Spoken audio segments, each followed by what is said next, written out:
showtime, never backing down time. One shot, yo, make it count, yo. Crunch time, shine time, make this moment my time. Get a grip, yo, ready, set, go. We bring the thunder! Bring the thunder! Let's work. Bring the thunder! Let's go. Bring the thunder! Let's work. Bring the thunder! Let's work. Yeah, it's my time, your time. Step into the spotlight. Get lit, yo. Let yourself go. Our time, high time. Gotta go big time. This is it, yo. Never take no fight time, grind time. Take it to the street time. Turn the roof off. Get loco. Game time, win time. We gon' bring it home time. No regrets now. Let it all go. We bring the thunder. Bring the thunder. Let's work. Bring the thunder. Let's go. Bring the thunder. Let's work.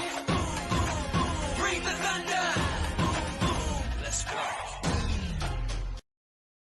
Well, good evening and welcome to Mountain Bears and happy Samhain. And of course, with me, my co-host, the lovely Cub, Joe. How are you, Techy? Doing good, and it's Happy Jesus Ween. Okay, go into this one, and I will try to contain my blood pressure after today. And Brenda was, I believe, the one that first shared this one. And I've about died ever since. Correct me if I'm wrong, though. I think it was Brenda. I know Brenda was connected to the story. But anyway, so Jesus Ween. Because, like, the Christians haven't, stolen and revamped enough, like, pagan holidays. Like, Samhain, Halloween, kind of really... That one they've had a hard time clawing away. Like, they started with, like, church parking lot trunk-or-treating. And they've kind of gotten all the way over to, nah, this is, like, Satan's holiday, and, we have to have our own holiday, and instead of costumes, you should wear all white. And so they're creating a event from October 31st until November 15th, holding seminars on various helpful topics, and to hand out Bibles and other Christian gifts in a friendly way. Can someone get the bologna and eggs ready? I'm sorry, the balloon. Oh, you all see, yeah, fair. Do It's what? a little last minute at this point. Not really. A little bit. But, I mean, it's hard to go buy rotten eggs. You really have to pre-plan for that. Like, you got to start way back. An egg. We can hit the store tomorrow and set them in the car, and they'll be ready to go by dusk. Hey. No giving ideas. Though I do like the Onion's take on the story, which is what they forgot to take into account, though, is the fact that those heavy Bibles are going to be hard to carry around all night. Many a child's candy sack will break. Won't someone think of the children? I do like the Onion's take on this. And I do love the name, like Jesus Ween. Yes, like, can we really? wean him out of affairs? He's been dead for long enough. I mean, you did, like, honestly, they did better with Easter. Yeah. Like, Easter, you just took this and you, like, half perverted it. Instead of Halloween, it's Jesus Ween. Okay. Well, Easter, they really didn't do a good job at. Because, it's supposed to be mourning and his death and renewal. Well, they got the renewal part right. They still haven't figured out what to do with the rabbit and the eggs, but they sure figure out about midsummer what happens there. Well, there's that. But no, I'm just sitting here going, what in the name of Buddy Christ? Mm-hmm. And for those of you who like Dogma, you just got to giggle. What in the name of Buddy Christ are they trying to do over here? They're trying to still hide us back into our broom closet. One of the most holiest holidays of the year, one of the most foretelling holidays of the year. And it's like, well, you guys just stop it. Well, yeah, and it's only appropriate that Jesus Weens sounds like Jesus Penis because they're all being dicks about it. Exactly. Like, I'm sorry, I'm totally down with the whole Jesus Ween, Jesus Peen combo. Like, yeah, no, that's what it is. They're going to be giant dicks. Fair enough. Right. And it's supposed to be raining here. Oh. Nice misty rain. True.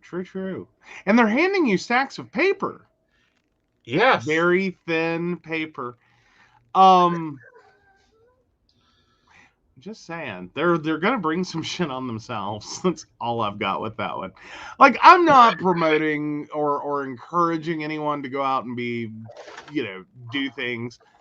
I'm just saying it's inevitable. I'm just saying it's really inevitable. I'm just saying that they need to stay in their own holidays. They need to get them right because they already have them wrong. Well, that would help. They should leave my tree alone. They should leave my presents alone.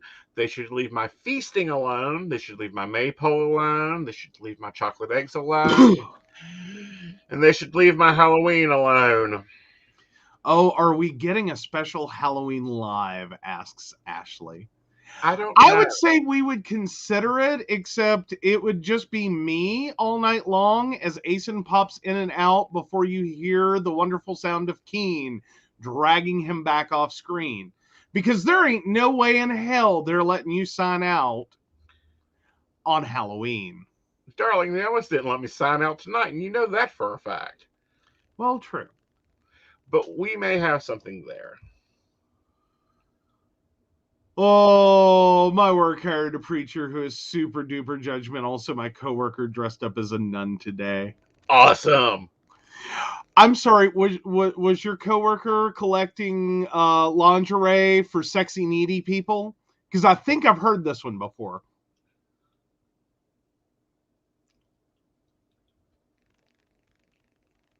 Alrighty. Anyway, so that was.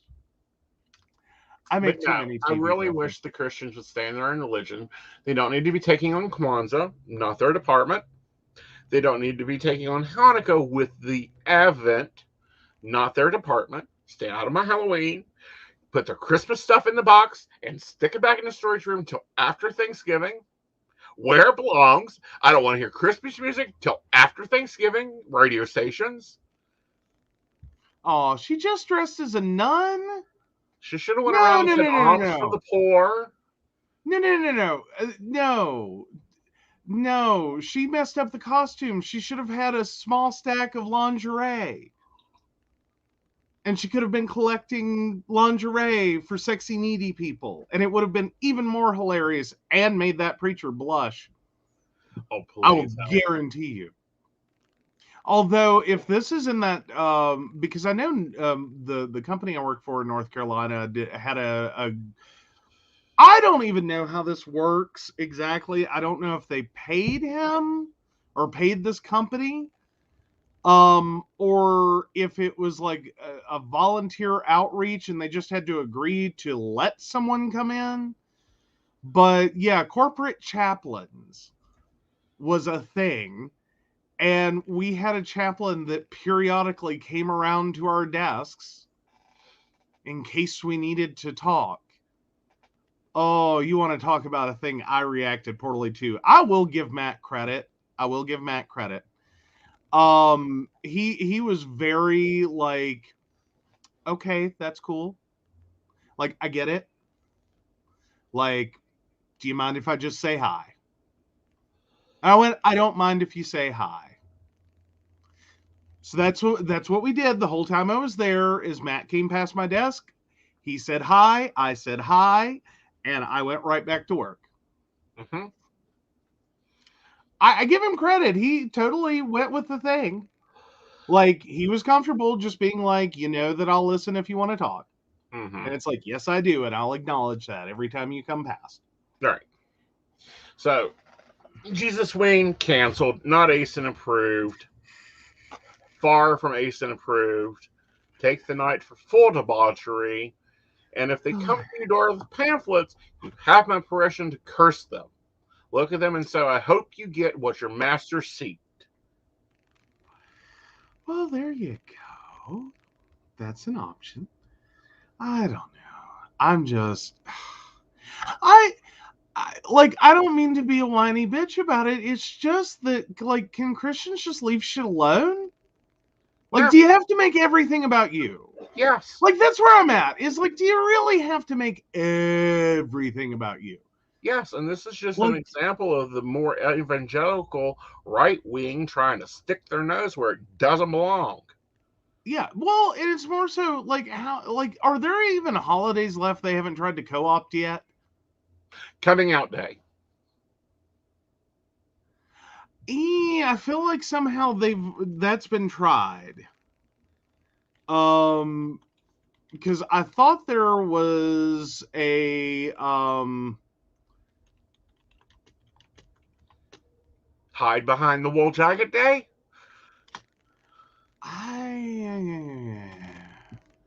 Well, it's, let me see, protest. See if that does it. Coming out day, blah blah blah blah blah blah blah blah blah blah blah blah. No, I don't think they've tried to co-opt that yet. Okay, maybe, because I know there's like oh,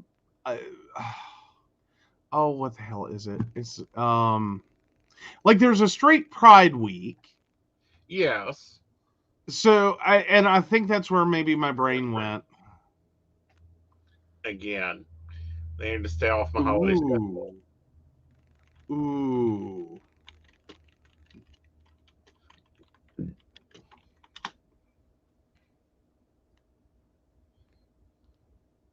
Let's see. I'm trying to figure out. There may be a point in claim back the Rainbow Day. Let me see when that one is.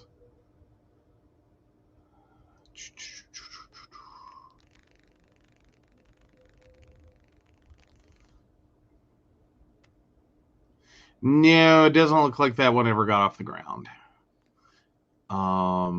There was an announcement in April of 2017.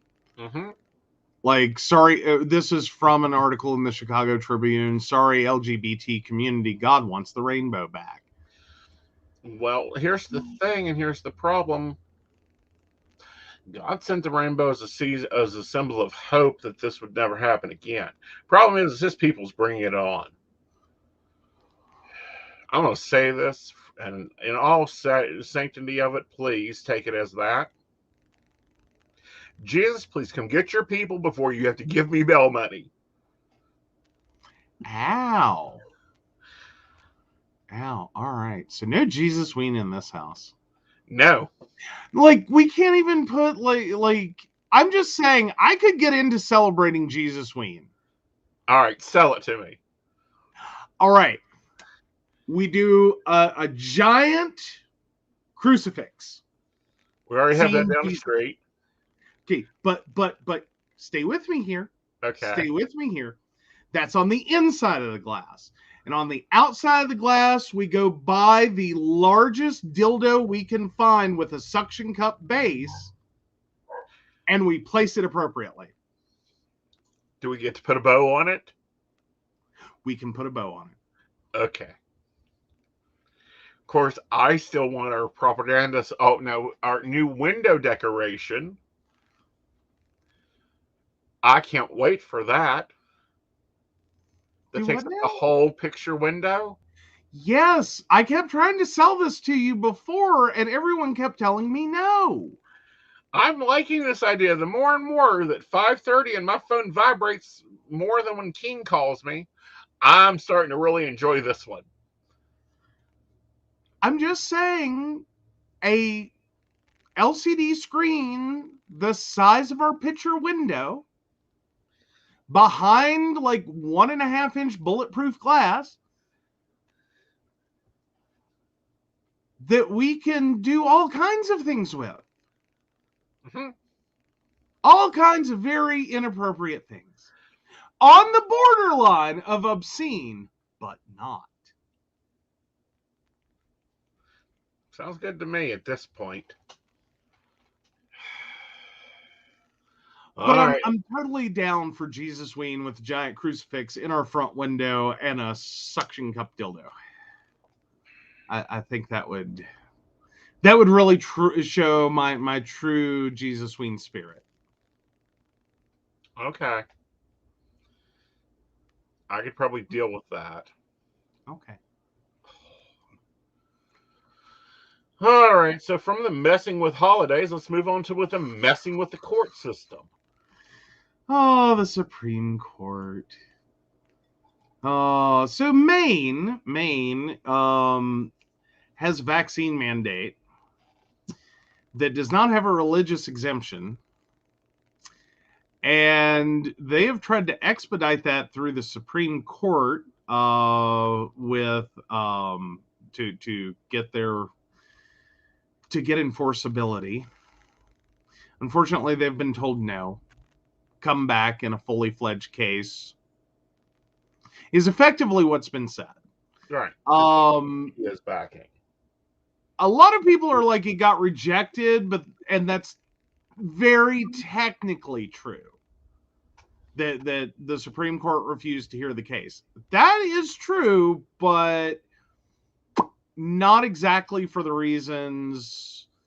They didn't outright say, no, we won't ever hear this. They just said, quit doing an end run through our shadow docket to force us without any form of debate to take this up, decide on it, and throw out a decision. Like, we're not going to do that. Right. So, yeah. But it sounded like they also kind of told Maine in no uncertain terms you should really strongly consider a religious exemption. Right. But see, here's the thing with this, and this is the big thing with this. Mm-hmm.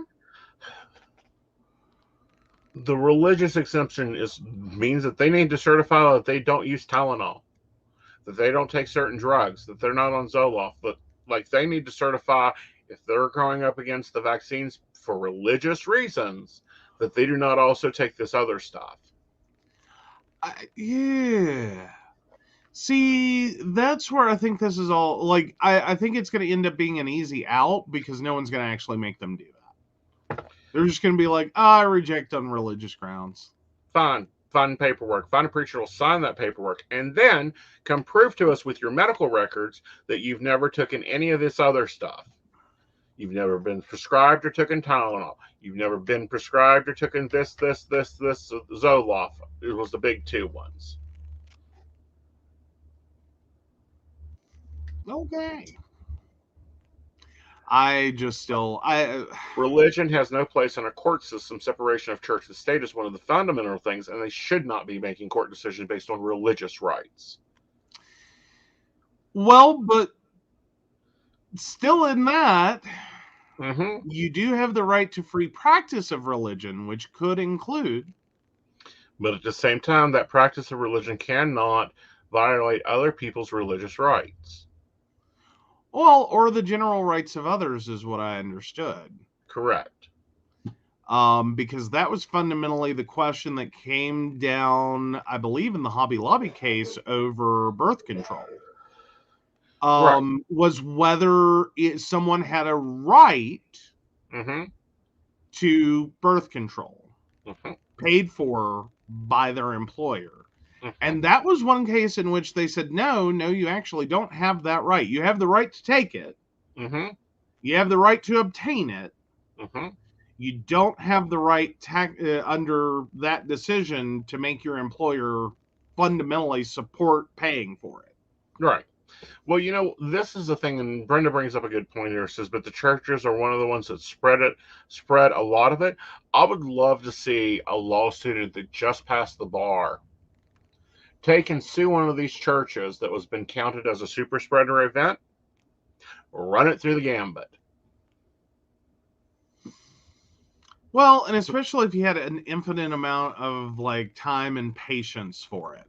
That's why I like Well, a that's why lawsuit. you like college graduates. Yes. And I get that. I like, yeah, it could either be a case that, makes a name for yourself, or it could be the longest boondoggle ever. Mm-hmm.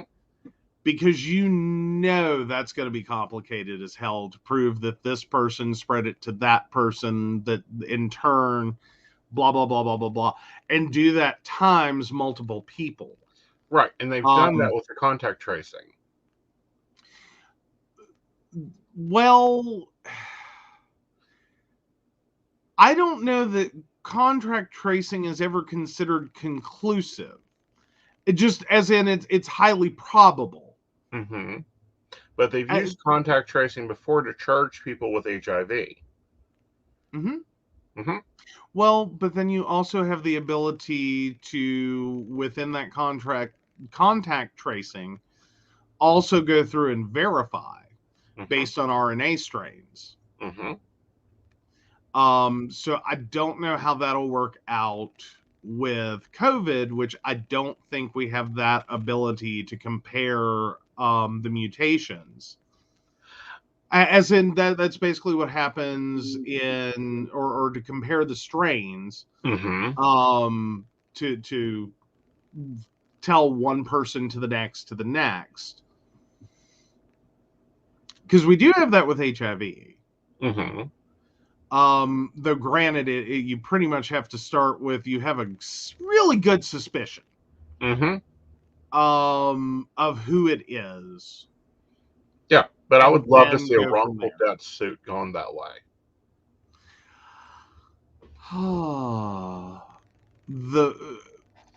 But here's where I wonder what happens. If it's going to sort of end up like a 50-car pileup, in which one car rear ends another car, causing the rear end of another car, causing the rear end of another car, and trying to sort out the insurance liability. Well, actually, that's occurred and it's been sorted out before to be the state, and their highway is the liability. So, but church and its liability. Well, but I'm talking about clear day rear end accident. Mm-hmm.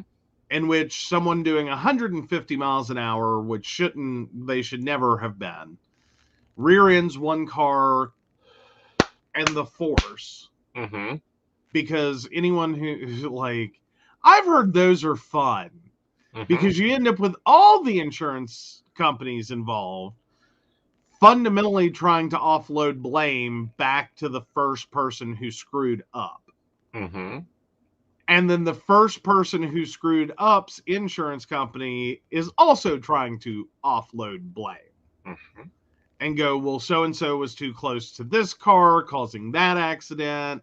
So it wasn't really their fault. And right. But like that church in Fairmont that had that revival unmasked, mm-hmm. with I think 2,500 people in it, and they came out with like at least 200 positive cases. Oh, I'd love to see that one charged. I'd love to see that one in court. Like, we would watch that one. I would Emily DeBaker it into a special show to go document by document. Okay, but then who on that wrongful death?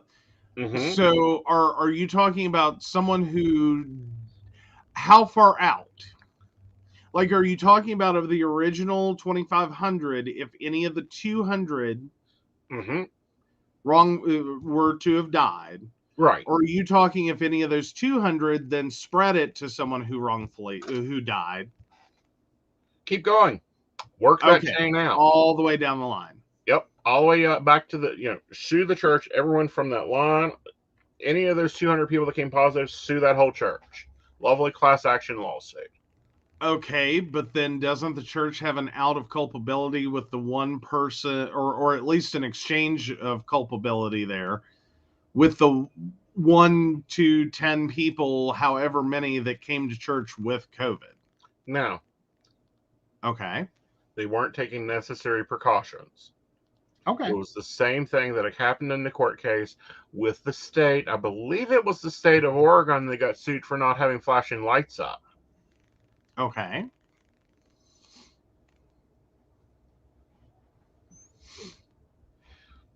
That's the church I'm talking about, Brenda. The church in Fairmont that had the preacher's anniversary celebration with people from 4 states that started the first large spread. Yeah. Yeah. I don't know how much of it would actually be a case to fruition versus a case to some kind of quick settlement. And then becomes a weird random thing one learns in law school. Mm-hmm. And with some confusion as to what the hell? Well, I think it would be one I would follow legal briefs on to watch it play out. Because I think that's the only way we're going to start getting these churches that wants a free ride on taxes. We don't want to pay our taxes, so everyone else's taxes go up. This is how this works, people. Mm-hmm. Everyone else's taxes go up. The church across the road here that's on 10 acres of national resource land that has now changed the water table because the creeks that ran on that land that they've now dammed up went into feeding the reservoir here in Oak Hill, is not paying a dime in taxes, but expects city sewer, city police, city to change their road pattern, city to give them access, and city to give them access off the state to give them access off 19 into their mega rock church. Pretty much. Oh, well, do we want to take a question pause or keep going? Yeah, let's take a question pause. All right. So from Ashley, and I'm glad you clarified. Where are things going with Megamind? Is there a good sex life in store for us? Question That's from Ashley's Ashley's mother-in-law. mother-in-law. Yeah, 92971. Sorry, I forgot to put that in there. Yeah. I was more like, I read that the first time without catching that was a question for the mother-in-law, and I went to, what? Like, I missed some things. Like, good God.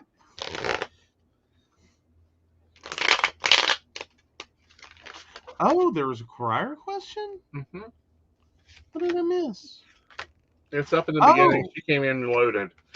I think there is. I think it'll be fun if she'll just chill out.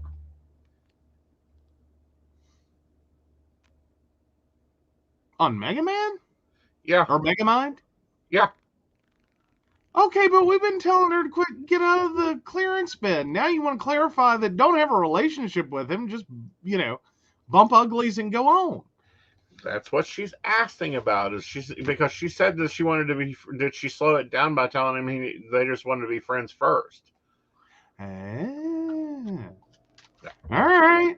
All right. Let's take Brenda, and then I'll get Ashley from the beginning. Okay, so let's see where Brenda is. Bottom very end. All right, Brenda 2263 is Cookie Scott. Okay.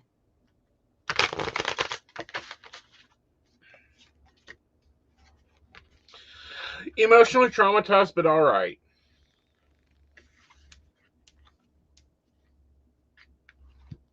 All right, and then we have Ashley 82696. What's going on with Sonny and I? Is he coming home on Monday?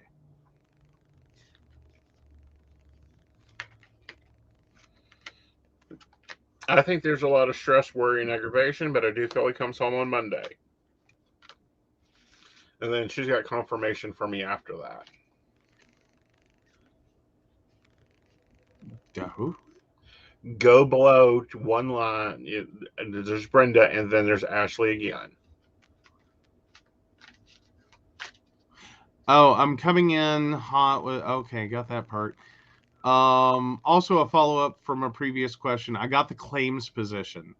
Yay! Yay! Oh, goodness. Oh, Mary had foot surgery and is resting. Hi, Mary. Hi, Mary. Put that foot up, turn it, make sure to move your knee every 4 hours, and watch your Amitrax.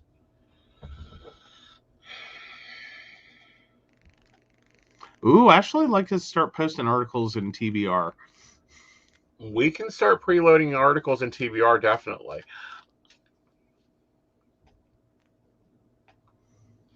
You guys will go back to normal in about 3 weeks. He's still pouting. Okay. Alrighty. Alrighty. So let's move on to West Virginia problem child number 1. Oh, we've ranked them. Yes. Like he's the number one problem, not Justice. He's the number 1 problem right now because he's the bigger problem for the full country. Justice just affects West Virginia and should be gone in 2 years.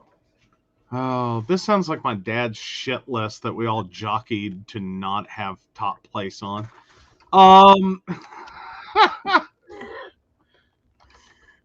Like it was 5 kids. We just all traded positions on the list. Just up, down, up, down, up, down.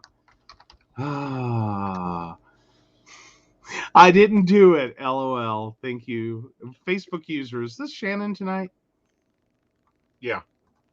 Okay. Alrighty. No, you didn't do it. All right. So, yeah, take it away.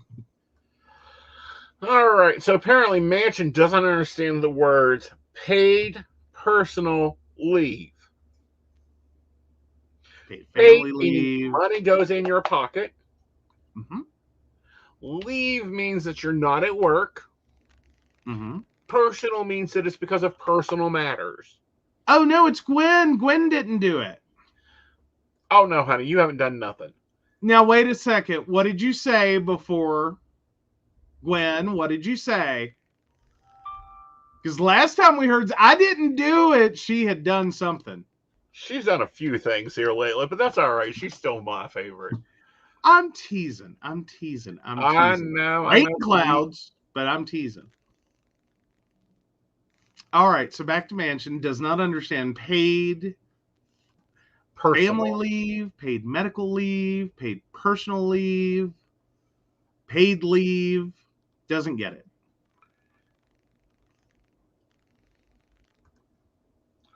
Doesn't understand that women that have children should get leave. Doesn't seem to be too keen on men who have children should get leave. No, Like that just confuses him. Well, yeah, that confused Tucker Carlson over Mayor Petey.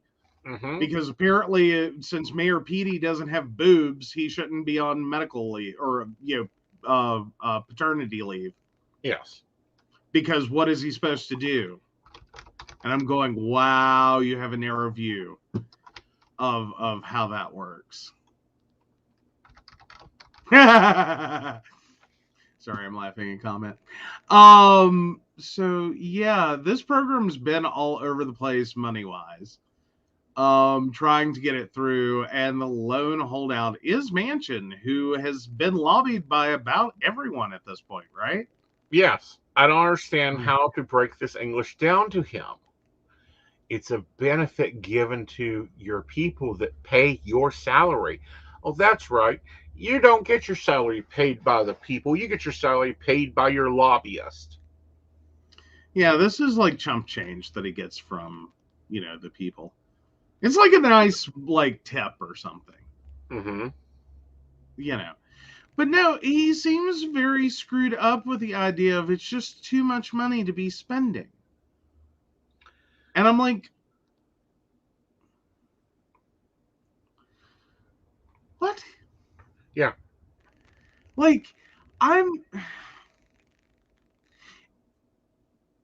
It's really not. It's not a bad thing. It is a very well-liked piece of legislation. Mm-hmm. It's kind of like, kick it to the goalpost, dude. 74% of Americans want this. 74%. It's a generally good benefit to have. We're literally one of the only countries that doesn't. The only country? Let's look at the countries that have paid personal leave. Guaranteed. As in, it's a federal benefit of the country, not just a at will of your employer to offer it as a benefits package item.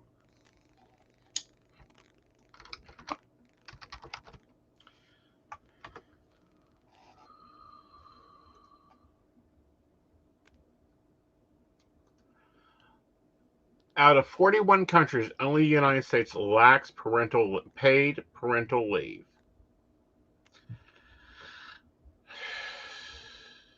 Here it goes. Estonia, Belgium, Hungary, Japan, the hardest working country in the world. They have governmentally required 60 hours a week to be full-time labor, gives their mothers and fathers almost, well, see, that's 70 weeks of paid parental leave.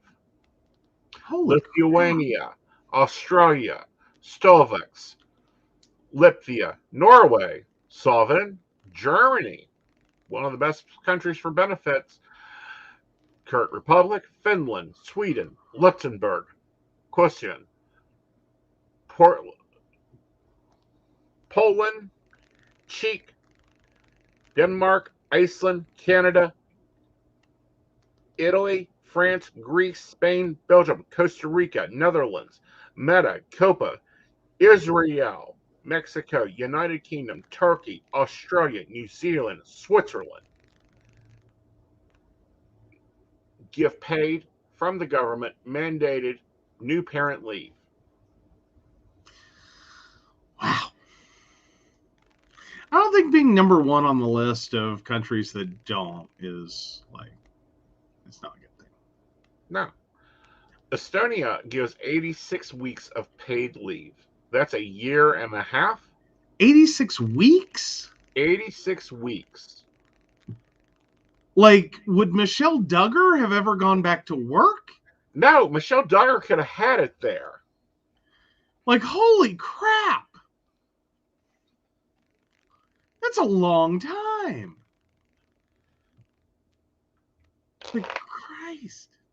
Maybe that's the whole deal. Maybe she's a citizen of the 86-week country and she just popped out one child and, like, she just never went back to work. Well, Ashley, baby Gus, how much would a year and a half paid leave giving you a time with him? How many sacrifices would you have had to not make? Well, I'm not saying it's not, like, potentially beneficial, like, if you're having, like, 1, 2, 3 kids. I'm just saying there's an opportunity there to just, like, you could Michelle Duggar this right on up to retirement. You could. Like, when was the last time you were in the office? Age 18.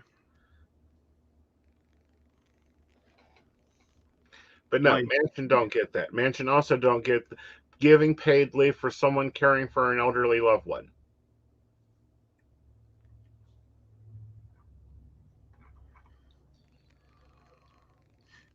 No, doesn't seem to get that. That's what a lot of people don't get. Nor do I think anyone involved in, like, you know, I don't know what else to call it, personal caregiving. Mm-hmm. As in, or family caregiving is, I think, the more appropriate term.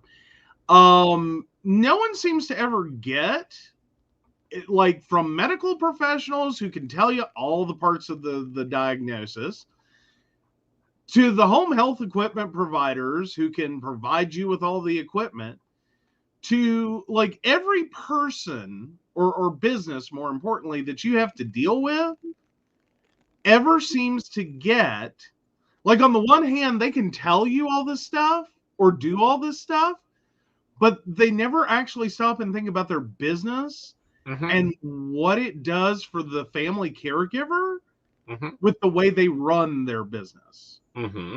Like, I'm sorry, there's no way that that as a medical doctor who can sit here and tell me all the issues of dementia, you should ever call or have your staff call a dementia patient or their family member and ask them if they can be at your office in 30 minutes because you want to leave early. Mm-hmm.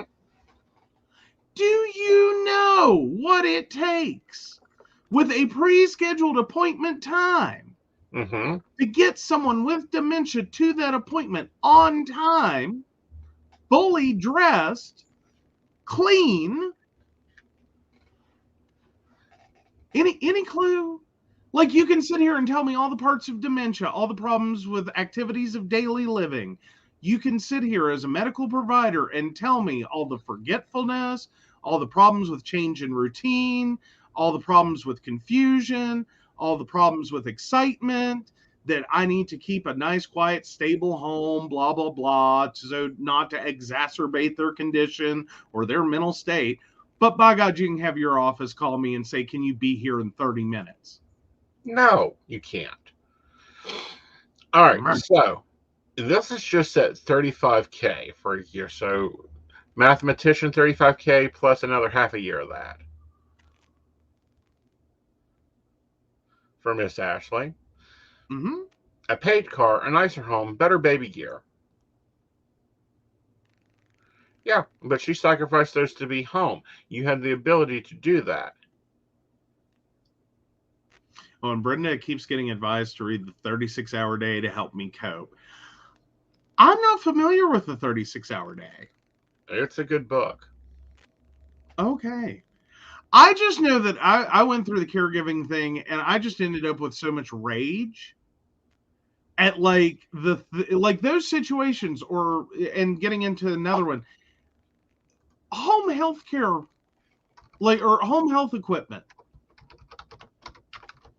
is only open from 8 a.m. to 5 p.m. Monday through Friday. Now, if you have oxygen, they'll come out whenever, 24 hours a day, 7 days a week. They don't give a shit. Right. Do you know how hard it is to be a caregiver in an 8 a.m. to 5 p.m. Monday through Friday world? See, that's what I didn't get with your agency. And here's why. I used to work agency work. We had beepers going on 20. This is in the old days. Yeah. We had these little bricks called beepers, and every one of us had one, and we all had to take turns on it. Okay, now which are you talking about? The home health care provider or the home or the hospice provider? Home health care providers. Okay, now they were their own screwed up entity. Mm-hmm. I was talking first about home durable medical equipment is what I should have said, but home medical equipment is what I said. Yeah. Like, good luck with that. They're 8 a.m. to 5 p.m. Monday through Friday. Home healthcare providers only worked 8 a.m. to 5 p.m. Monday through Friday. Mm-hmm. And good luck getting them to do anything different. That's a whole different level of care. Mm-hmm. That's skilled nursing, not home health. Mm-hmm. And you've got to be a lot of things to get that. Mm-hmm. Like, we were flat out told, no, that wasn't happening. Not without an ungodly price tag. See, I don't get that. And that's why I'm saying I don't get that. Like, your worker, like, in my day, your worker had a pager and you could page that worker at any time. If they had to come in, then it got billed to you, but you could call them at any time. Well, and the closest I got to that was with hospice care. Mm-hmm. The 2 weeks of hospice care that my grandmother had. And even then, all I kept getting told over holidays and weekends and evenings, minus the night that her oxygen concentrator quit. By God, they got someone out there for that. Mm-hmm. But other than that, every time I ever had to call, I just kept getting told, I'm sorry, we're really busy right now. We have multiple people actively dying. We'll get to you as soon as we can. 3 days later. See, but me and you threw a fit on this. I threw a fit on this, but here's why. I don't think I ever told you. When I worked home health care, I had a little lady. She was scheduled 8 hours a day, 6 days a week.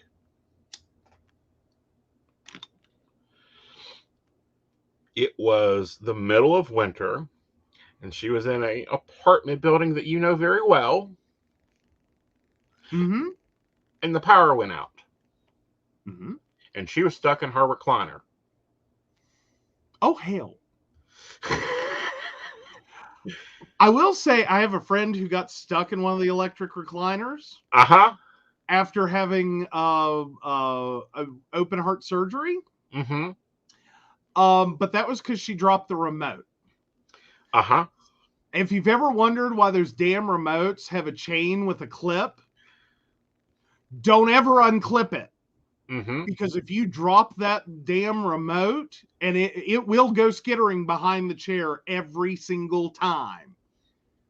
If you drop that remote, you can't get out. And if you have a serious situation like having just had open heart surgery, you can't even roll over and fall out because you could kill yourself. Mm-hmm. So guess what she done? She took her phone. She had one of those phones that you could conk out a person with. She only would use those. Dialed the pager, dialed in her number, and I had to call her back.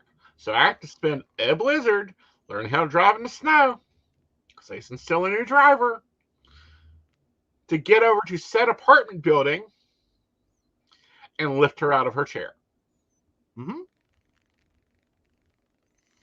I don't know. Where do you rank that to driving from Greensboro, North Carolina to Wilmington, North Carolina? To go into someone's house, hand them the chair remote,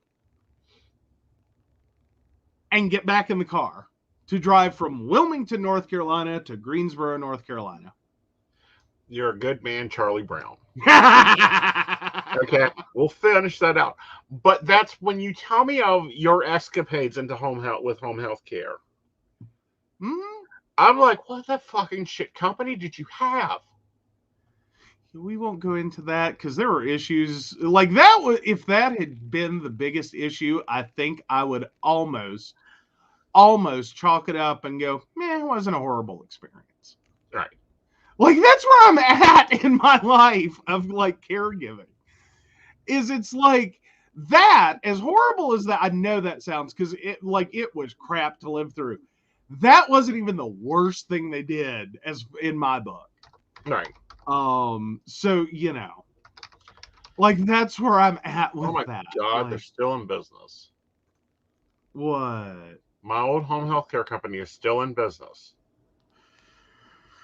Well, apparently everyone, what, does everyone work easier now? Apparently. Oh, okay. They only had 1.3 million in sales, though. I mean, we done better than that the first 2 years they were open. Maybe they got told some of the shit was illegal. Like, scale it back. Okay. So Mansion, apparently you need school to want real working years. Like, you've been a governor, and then now you're a senator, and thank God you're this is supposed to be your last term as senator. I'm just curious, how many actual vacation days a year, or non-working days, shall we call them, does a U.S. senator have? Technically.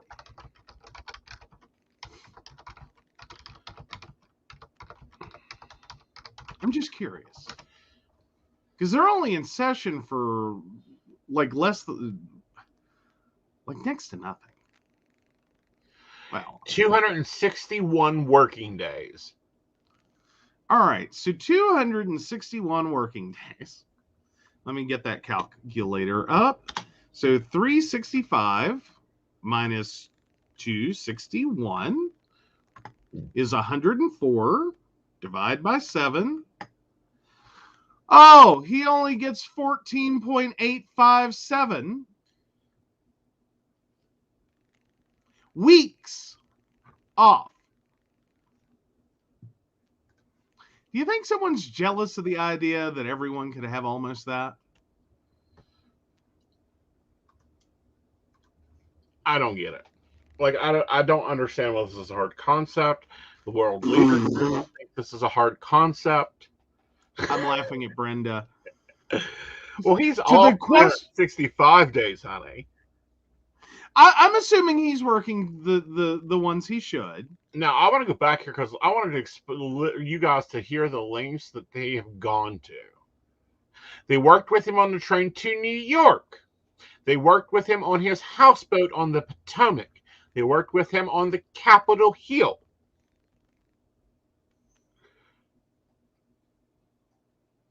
Can we just call him Senator Sam I Am? Like, they have worked with him everywhere, and he does not like paid family leave. Do you see where they've not worked with him at?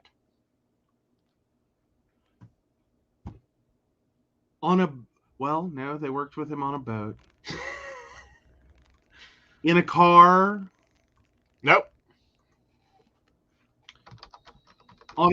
No, they worked with him on a train. That's why I'm like Senator Sam I Am.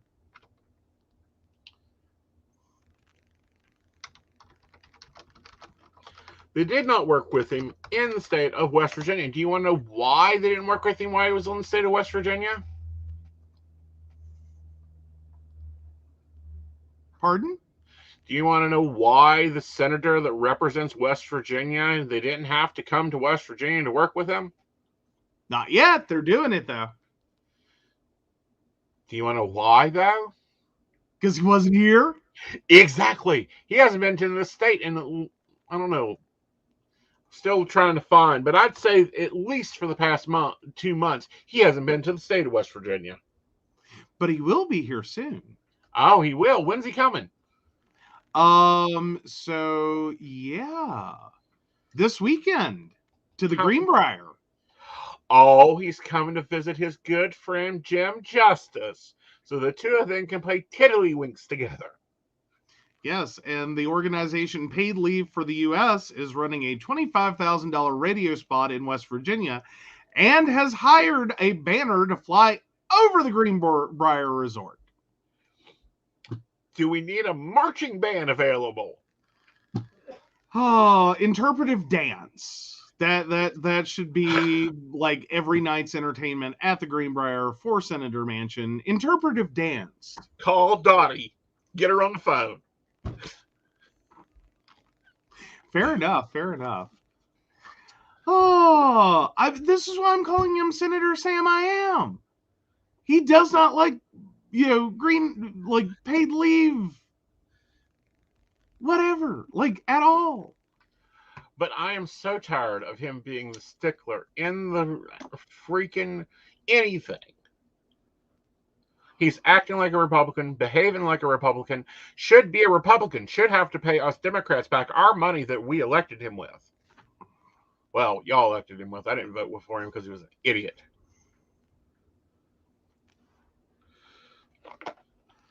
Then we get into problem child number 2, Alex Mooney, the one I had to vote for. God, what now? Oh, he's just stupid. Daily. His Twitters are daily stupid. Follow me on Twitter if you want to see me heckle him. Basically. Oh, what has he done now, or this week, or today? Oh, he posted about this family leave. Oh. And how we were spending so much money. Uh-huh. I asked him exactly how much money were we spending in bigot burgers. Ow.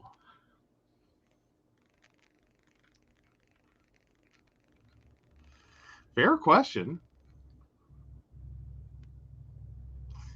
For those of you unaware, bigot burgers is what he calls Chick-fil-A. Just thought I'd clarify. He's the one who spent campaign donations for bigot burgers. Yeah, fair question. Fair question. Fair question. I don't know. It's been a while since I've been there. I'm just curious. Yeah. How many?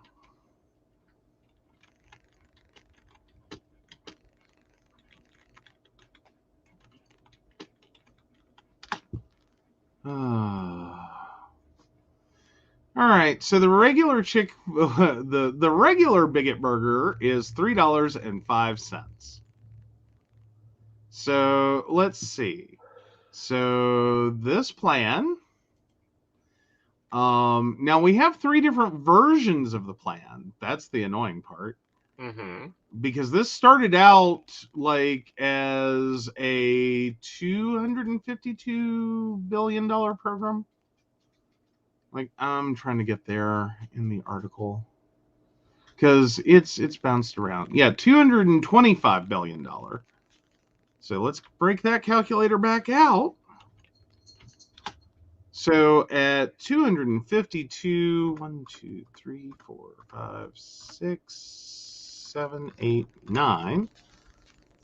So 100,000 million billion divided by 3.05. 100,000 million. So 82,622,950,819.67 Bigot Burgers. That's what the exchange rate is. At the $252 billion level. Mm-hmm. So his campaign need only pay for 82 billion. Just saying. All right, let's move on to this next crypto one. Okay. Sorry, I have weird things I need math on. No, you do well with math. That's why I always call you the mathematician. It's just weird things. Like you said, how many Bigot Burgers, and I had to figure it out. Mm-hmm. Well, Like, that's what they need to do is put this into the language they understand. We're giving people this many Bigot Burgers to stay home and take care of their babies since, oh, yeah, we need more population in the United States because we've lost 500,000 people because you guys in government could not stand your ground, use the laws there, and save the people. well, okay, and now wait a second, because it's not just childbirth. Right. Am I right? It's also like other forms of Mm-hmm. family leave. So caring for all those people you gave COVID to through your mass spreader events. Mm-hmm. You know, because like we're already hearing about some long-term effects. For the long haulers, yes. Yeah. You know, like they're gonna need some care possibly. Mm-hmm. You know, I'm just saying. Caring for them, having babies. They want to encourage baby birth. As you notice, the child tax credit's also in this bill to extend it, to make it permanent. Like, Well, yeah, but that's for the born. Fuck the born. again, you know, he doesn't get that either. Why are we doing this? It should only be for working people with under 60,000 a year. 5.8 million West Virginians, including grandmothers and grandfathers, will lose it because they aren't working. They're raising their grandchildren in retirement. Yeah. Yeah. It's Mm-hmm. All right, let's talk about cryptocurrency. Let's bring my blood pressure down and get into some ideas here. All right, so Robinhood investors have fallen out of love with Dogecoin. Yeah. Once 32%, or last month was 32% of its revenue, is now down to just 8%. Mm-hmm. And like you sent me this article, and I sat here and I'm trying to figure out the chicken and egg here. Mm-hmm. Because fundamentally, like I see things that like Robinhood is going to do. Right. It could potentially get, you know, investors a little like, let's wait and see, because they're getting ready to add more cryptocurrency to their investment opportunities. Mm-hmm.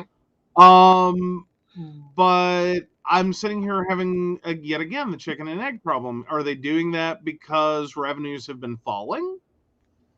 Because in the second quarter, you know, in the first half of this year, um, it was 34% of their revenue in the first quarter, Mm-hmm. 62% of their revenue Mm-hmm. in the second quarter.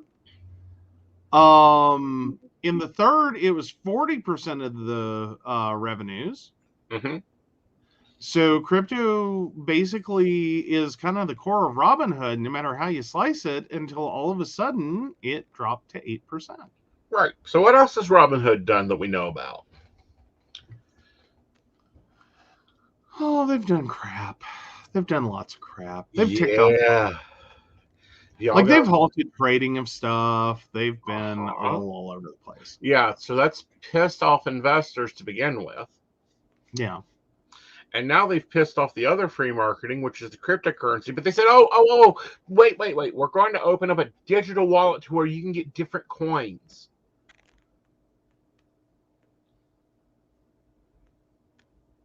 Yeah. Yeah. So I don't know if this is them pumping the brakes and getting investors psyched up for new opportunities. I think it is. Like, I don't, like, again, I'm going back and forth on, are they just responding to the market? Have they done something to the market to create a demand Well, you know, if a or a trading lack of? company told me I could not buy the amount of stock I wanted at their company, I'd go somewhere else. Well, there's that, but I mean, I don't know. I'm just having that moment of that's a really sharp drop. Right. Like, and it screams there's a cause and effect here, and I don't know if it's natural. Mm-hmm.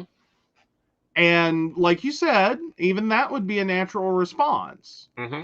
Like, Robinhood did a fuck around and the investors did a find out. Right. Like a lot of them have So switched over to people.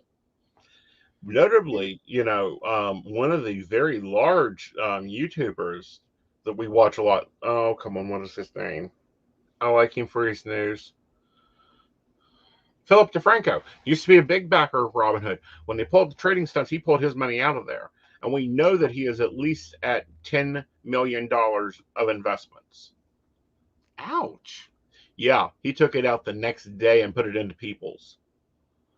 Ooh. And they were paying him for sponsorships, and he rejected their sponsorships. Ow. Yeah. So this story is kind of like, oh, poor us, we're losing crypto, but we're opening a digital wallet. But you done pissed off everybody. They don't want to spend their money with you. Or more importantly, they're not really sure how that's going to work out. Right. Like, that pause trading thing really set a lot of people off. It did. It did. And I don't know that I would want a digital wallet that, like, Could be closed at any time. well, not just necessarily closed at any time, but not like you got to wait for your money. Yeah. Like, ew, digital wallet, dude. Yeah. Like, need my digi wallet. Yes. That's like closing my real wallet. Not cool, man. Not cool at all. All right. So let's move over to well, first of all, I'll be right back. But you can talk about the lovely new thing that Google Photos is at. Alrighty. So Google Photos, and I have to say I miss this because I don't spend that much time in Google. I got a little ticked off with Google a while back, to be fully upfront here, because all of a sudden they started doing weird things with the amount of space you actually had available. So I kind of just dumped everything out of my Google and said, forget it. I'm not paying you extra money for more storage. So I haven't been in Google much. But now you can hide your sensitive pics with Google Photos locked folders. That's been out for Android for a while. They have just started to do this on iOS. So now you don't have to be afraid that you're sharing that when you're trying to share photos and let people look at your phone, that they can scroll too far. So yeah, that's kind of that's a thing.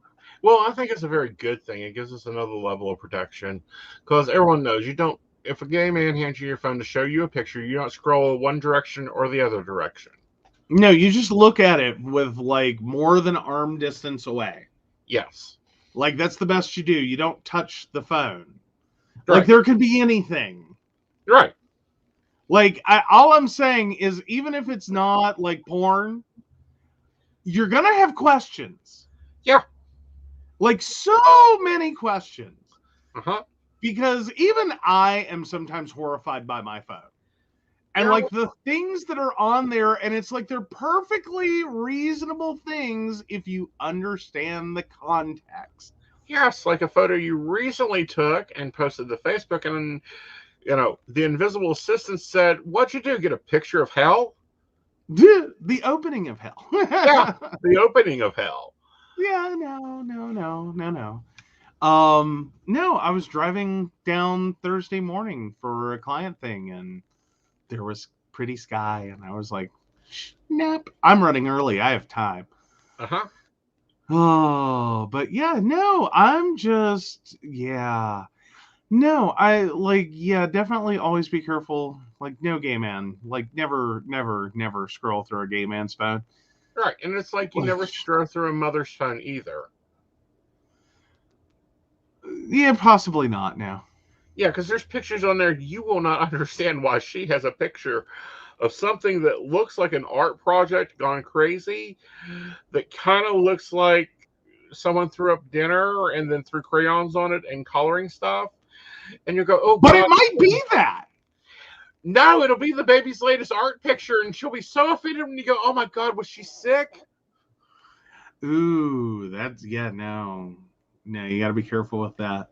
Yeah. Of course, then again, when any mother shows you her phone, you have to just go with a generic, aww, to everything you see from then on. Because if it's a picture of the child and your first reaction is, dear sweet Jesus, when did the baby gorilla get out of the zoo? Not your friend anymore. No. No. All right. So let's lead in onto the solar effects going to be happening. We have a G3 storm headed our way. We do. I think the sun's reacting to the death of 3G. I think the sun is going, let's burn them up. Let's fuck with them this weekend. It's No. They say trick or treat. Let's give them trick or treat. Let's give them a trick. Well, but this happens fairly often. I mean, there's a fair number of these fairly often. No. Like they're not technically harmful. That we know of. The storm is ranking at a category G3 in the Space Weather Phenomenon Center PWCP 5-tier scale. They're expected to reach Earth on late Saturday, October 30th, and the effects continue through Halloween, October 31st. According to SWP's statement, the impact to our technology from W3 storms are generally normal. However, G3 storms have the potential of driving the aurora farther away from its normal polar residency. Mm-hmm. The aurora might be seen over as far as northeast and upper Midwest and over the state of Washington. Mm-hmm. Large solar flares and coronary mass ejection (ME3s) are routine types of space weather that occur when the anomaly bursts plasma or vomits onto us. It will affect communication with people. It will affect your self-image, guaranteed this weekend. It will affect, I would also say, people's sleeping patterns. Mm-hmm. This is purely from the astrology information. Yeah. Well, known effects of G3 storms are intermittent satellite navigation and low frequency radio navigation problems. Yep. Which isn't bad. Compared to like 1859. Mm-hmm. aka the Arrington event that messed things up so bad that telegraph wires burst into flames, Mm-hmm. which is projected, if it happened today, would pretty much cripple the global internet. Right. Yeah. Like, that's kind of like, that's a little scary. Right. Now, the important thing here is to realize that we are in the most active part of an 11-year cycle. During this period, the sun's magnetic field, controlled by the ECMs and other solar weather, is the strongest, resulting in a more powerful, stronger storms. Other resulting solar outbursts include a G2 storm that hit the Earth on October the 11th, and other serious G2 storms that reached the planet on September 27th. Okay. So, what Brenda does not want to hear Uh-huh.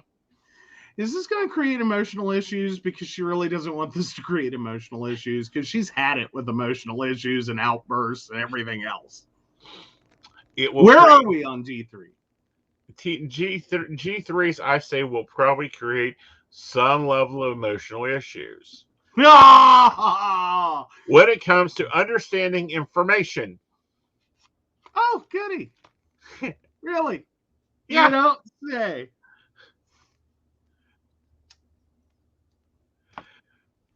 Really? Yeah. Uh-huh. Starting when? The 30th. Oh, okay. Okay. Yeah. We aren't discussing finances the 30th or 31st. Fuck no.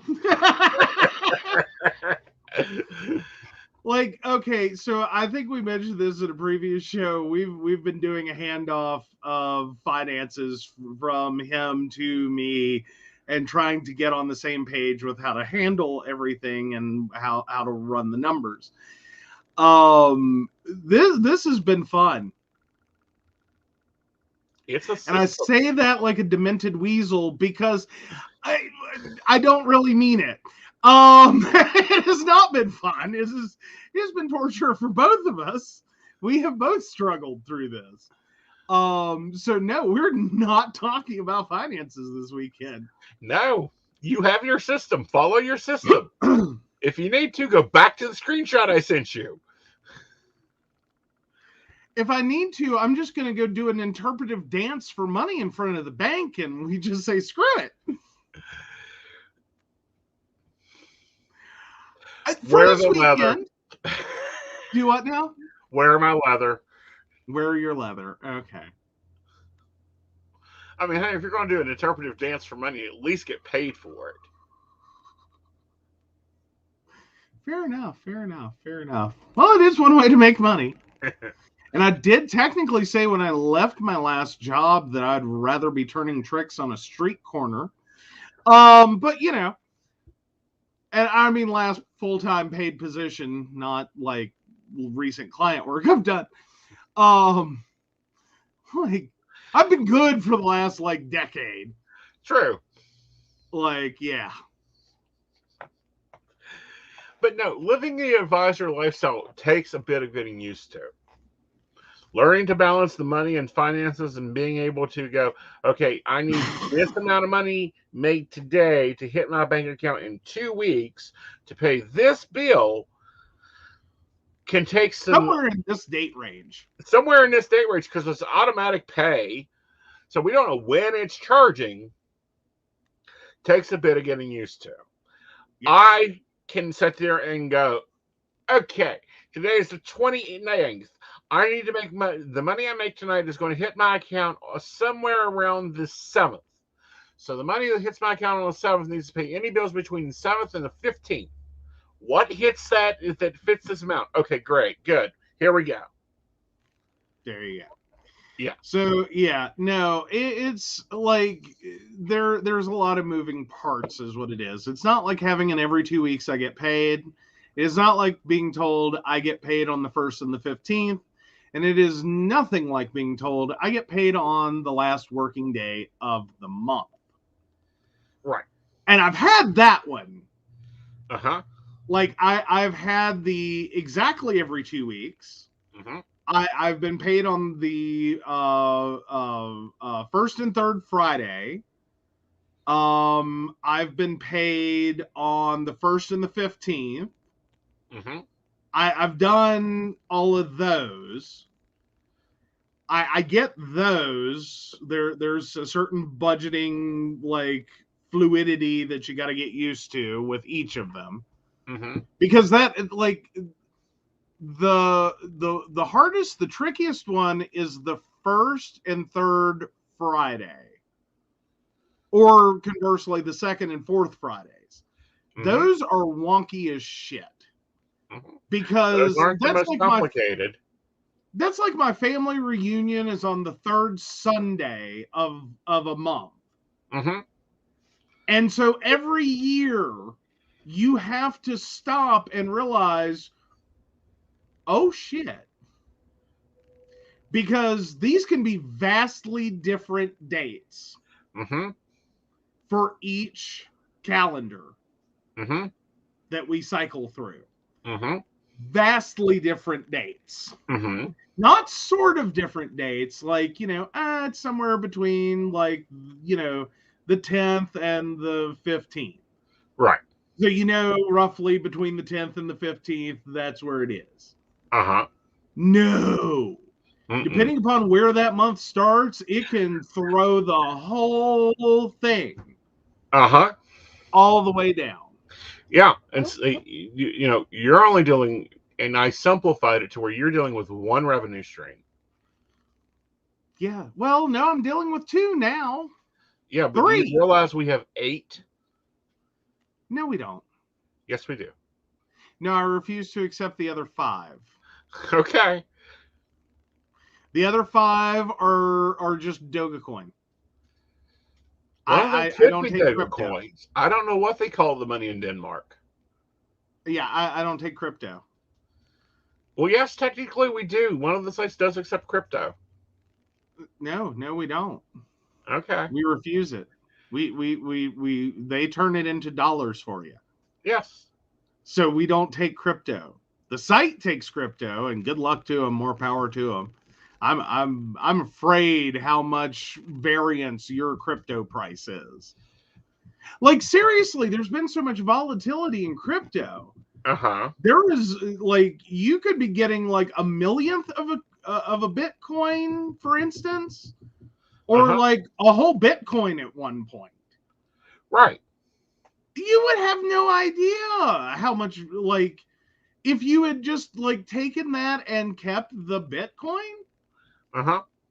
like originally, instead of it converting to cash to pay you,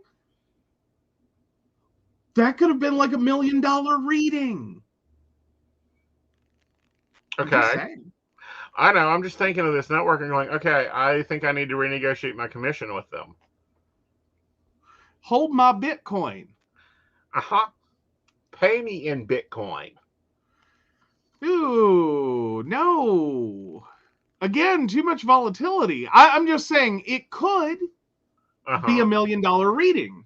Mm-hmm. Like, if you'd gone in when the prices for Bitcoin were low, you could have done a 1 Bitcoin reading. Mm-hmm. Because I think there was a point it was ridiculously cheap. Mm-hmm. And if that had been the point, someone paid you a Bitcoin or in Bitcoin, and you held that, right now it could be worth, millions of dollars. And 3 weeks from now, it could also be worth like less than like pennies. Like, you don't know. It's Bitcoin. It's all over the place. I wonder if it fluctuates more than the Rhine. Oh, pretty sure it does.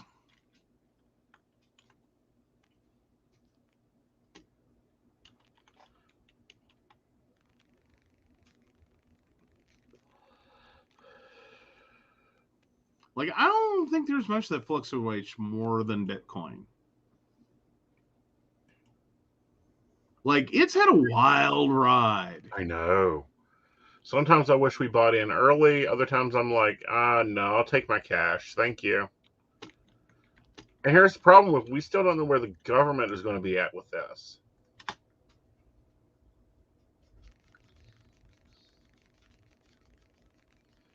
True.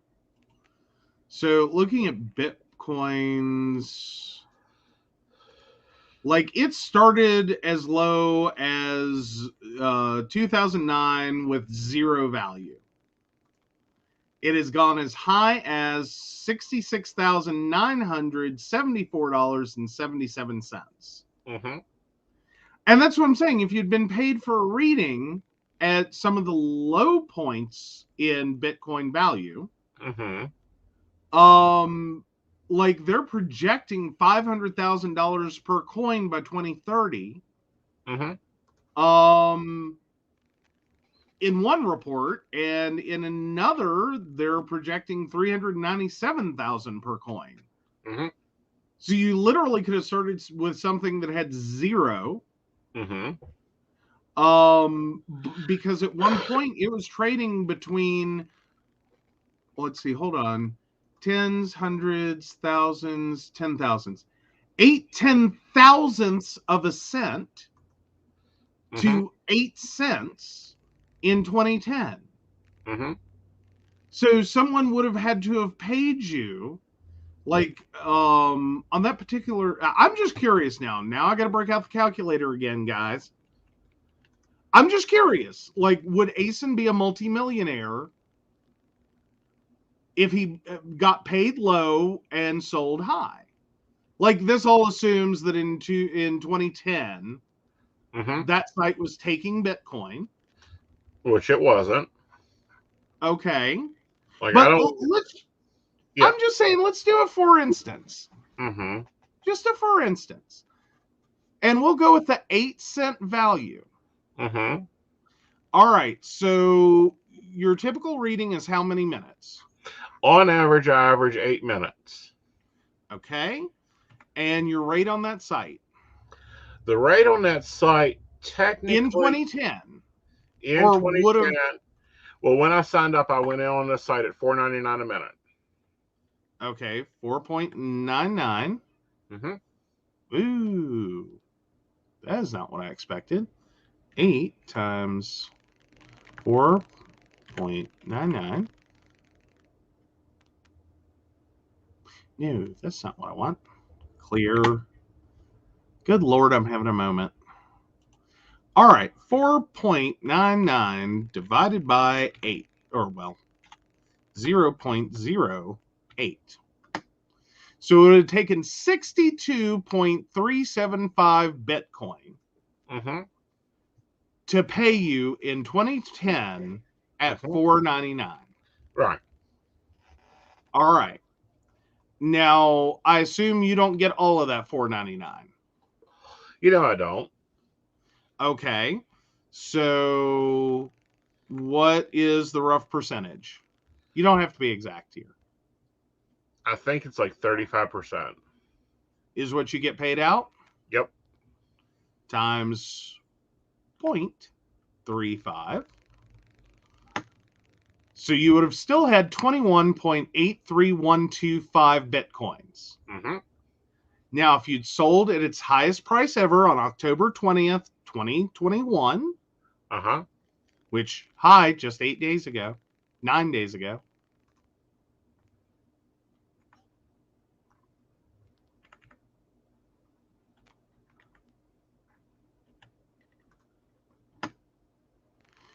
you would have 1.462 million. All from one 8-minute reading. I think that would technically make you the best paid advisor in the industry. 8 minutes for 1.462 million is not the highest? Nope, because you're doing it as math as the current price. You got to remember, there's other readers out there that charge $10, $15, $22 a minute, and was charging that in 2010 also. Okay. All right, fair enough. So if they had done that, yes, it would be higher. Yes. Even at the only get 35%. Right. But I'm just saying, you could be a millionaire. Honey, I'm already a millionaire. I got you around. Oh. Oh, that was cute. I'm afraid that means that's the face value of my life insurance policy, and you could be a millionaire anytime you want. But, oh,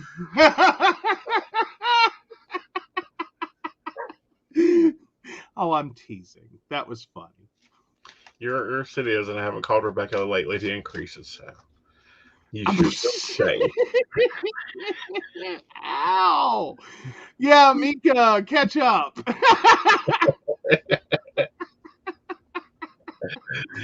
All right, so Mika has a question. Uh-huh. Oh, Mika 22082. Why does my brother keep fighting people? If I meet up with my old friend Desmond, how will things go? That's a two-part question there. Well, that's two different questions. Yes. First of all, the brother fighting everybody is because he feels like he has to prove his worth and he has too much energy. The boy needs a job. Matter of fact, get him three. 3 different jobs, keep him busy. He won't have time to fight. Fair enough. Acting like was raised by a pack of wolves. Oh. Now let's look at Desmond and see how that goes.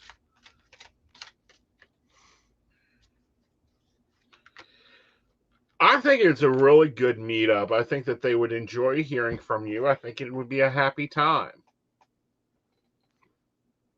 All righty. Good vibes with that one. Okie dokie. Okay, so let's get to our banana shirt news. Your what?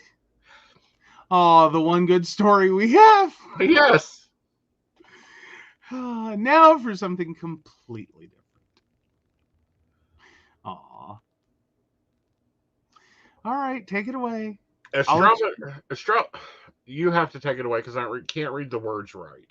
All right, astronaut launches are returning to the U.S. For each, this family sends NASA roses.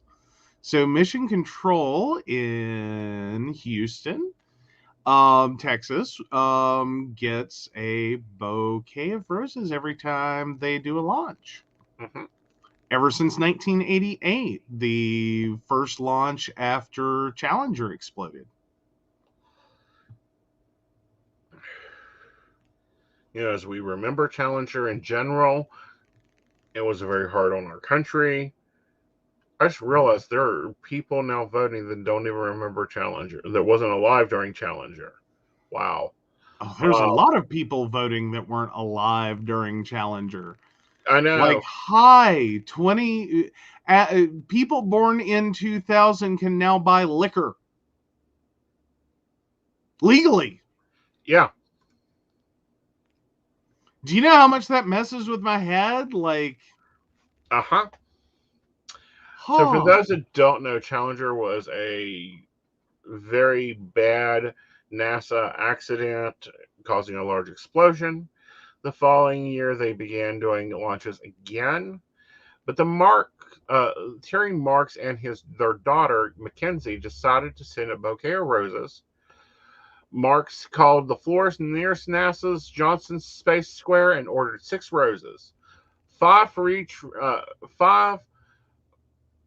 each of the astronauts returning from the Space Shuttle Discovery's mission, and the first since it was the Challenger accident, and 1 white rose representing the lives lost. Yeah, they were at that sentence a little weird. It was 6 total roses, 5 representing each of the astronauts, and 1 white rose to represent the lives lost. Right. Yeah, that I had to read through that sentence a few times. It comes out one way, but it means something else entirely. Right.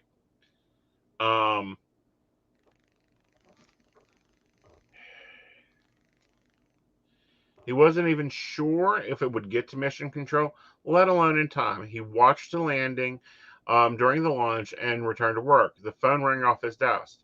He recalled when he returned to the office. It was NASA's flight director, Milt Halfillen. Yeah. He was in shock. He couldn't believe they're busy. They've got so much to do. How could they possibly be calling Mr. Marks? The Roses made it. They didn't, and they wouldn't be the last. For 23 more years, Mark continued the tradition with Space Shuttle program, and he's decided to return with it.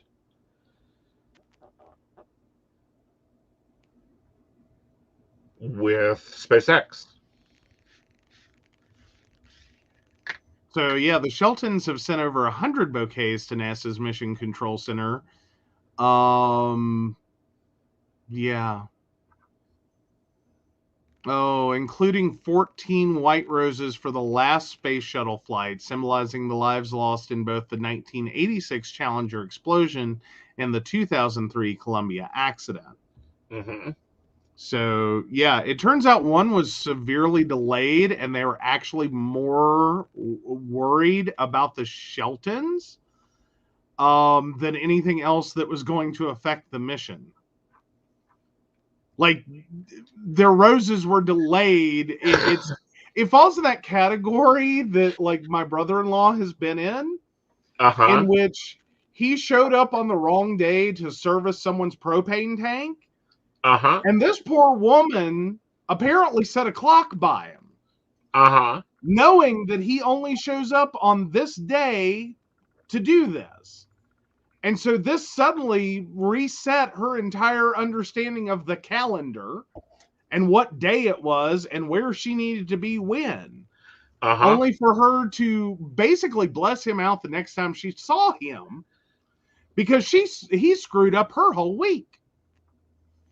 She was trying to go to doctor's appointments that weren't for another day or so. That's bad. Mm-hmm. I think it's really nice that they continue to do this. I also think it's good news. And I think it's really nice that they've continued it on with SpaceX. Which is I find interesting because SpaceX is a private rocket company set to launch 4 astronauts into the International Space Station on Sunday.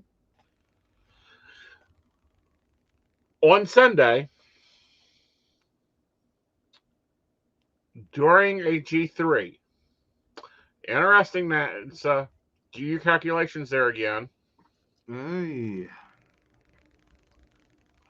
I don't know that I would want to be launching anything right now in the middle of a satellite and radio-based navigation problem. Right. Like, really? Mm-hmm. Ay.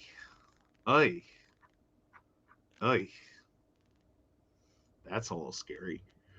Yeah. I'm a little concerned with this picture. Okay. I think it is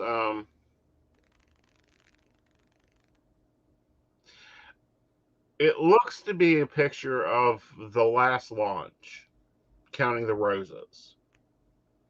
There's a woman that I've seen there for years that does mission control. Mm-hmm. The bob-haired blonde one, she just looks so sad from them. Well, I mean, part of it's got to be sad. Mm-hmm. I mean,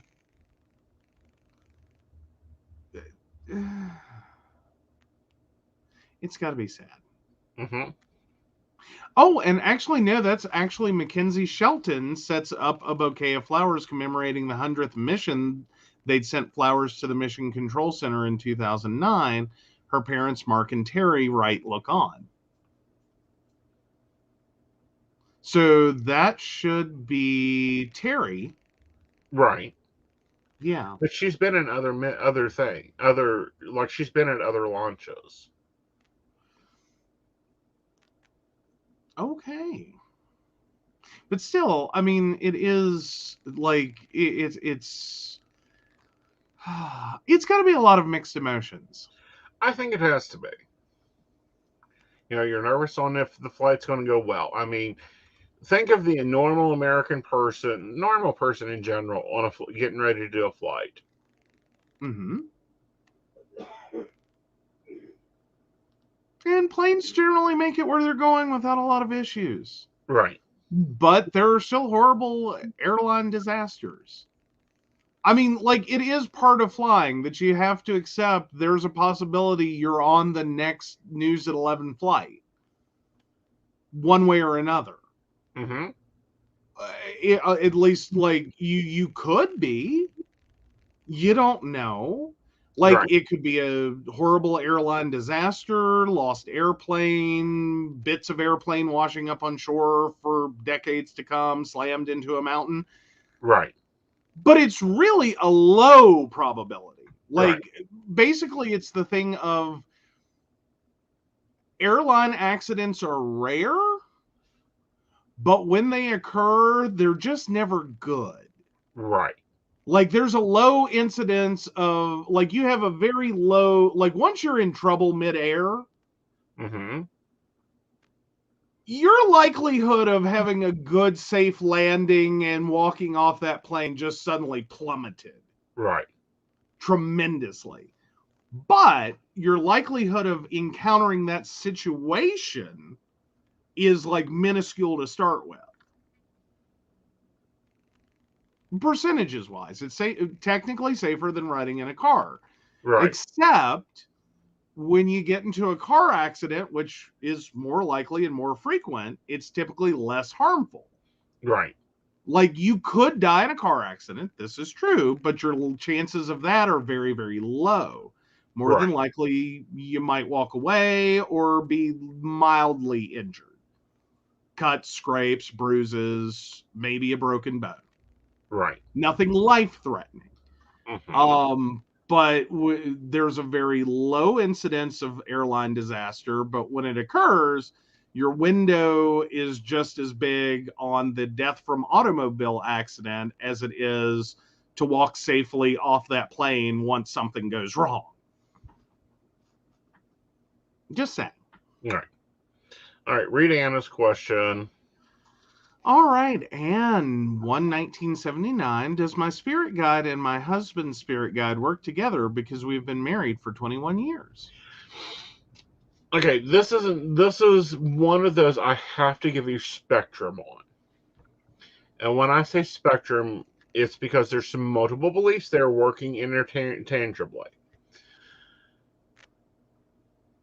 When we look at spirit guides in general, we will call your main spirit guide and his main spirit guide. Of course, they know each other. They've worked together for 23 years now, trying to keep you two from killing each other and getting you home safely. But are they like passing work notes back and forth? Like, can you like calm her down over there? It's really messing up his mission being an asshole today. That type of thing, no. But do they know and interact with each other? Very much so. Kind of like if you had a personal assistant and he had a personal assistant. Two separate personal assistants. They'll at least know what's going on in the other side of this world. Like the counterparts.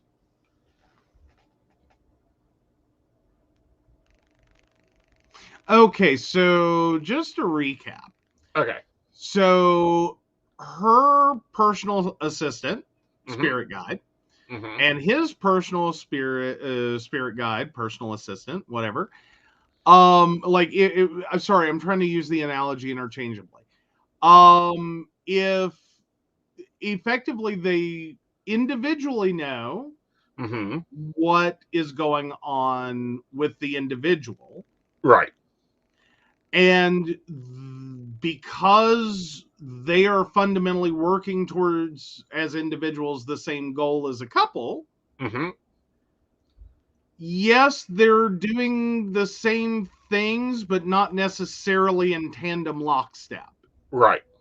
They are doing it, and Mm-hmm. they're aware, Mm-hmm. but they're not necessarily really working together. Like, Right. they may functionally do that, but only because of their interaction as a couple and the fact that they would be trying to get to the same destination. Exactly. Okay. Kind of like, my God's David, and we'll just call yours Derek for the moment, okay? So Okay. David and Derek, of course, know of each other. They deal with each other. They're in the same sphere. Me and Joe go through some of those same experiences, so they're both doing a lot of the same work. But Derek isn't really running over to the Akashic Records and pulling files out and going, good God, does he have to have so many tonight? For you, For or me. more importantly, for David. Yeah. That's what David does. Is like while I'm already in the file room. Do you need any, Derek? No, we don't have anything on a laptop. We don't even have those up here yet. Okay. Well, there we go. Okay. Well, fun. Yeah. I like that question because that's one of those big spiritual debate questions. Because there's other theories that, of course, the spirit guides know each other and have a blended relationship together because it's all part of the same school, soul group, soul school, and of course they all intermingle and switch off. I don't follow that. I don't follow that belief. I also don't think that because me and uh, Joe are in a relationship, or you and your husband are in a relationship, that the spirit guides can go, "Hey, can you cover me for Thursday night? I need a night off." Yeah, that's kind of where I was getting to with it. Is I like there's no tandem or like cross work or like, fuck, I need a night off from this one. Okay, like I just can't take anymore. Can you like cover both of them? I'll pick them up next week for you. Like we'll just trade off. Yeah. Like, come on, we're going to the same fucking shit. Like, even a baby could handle a trip to McDonald's. All right.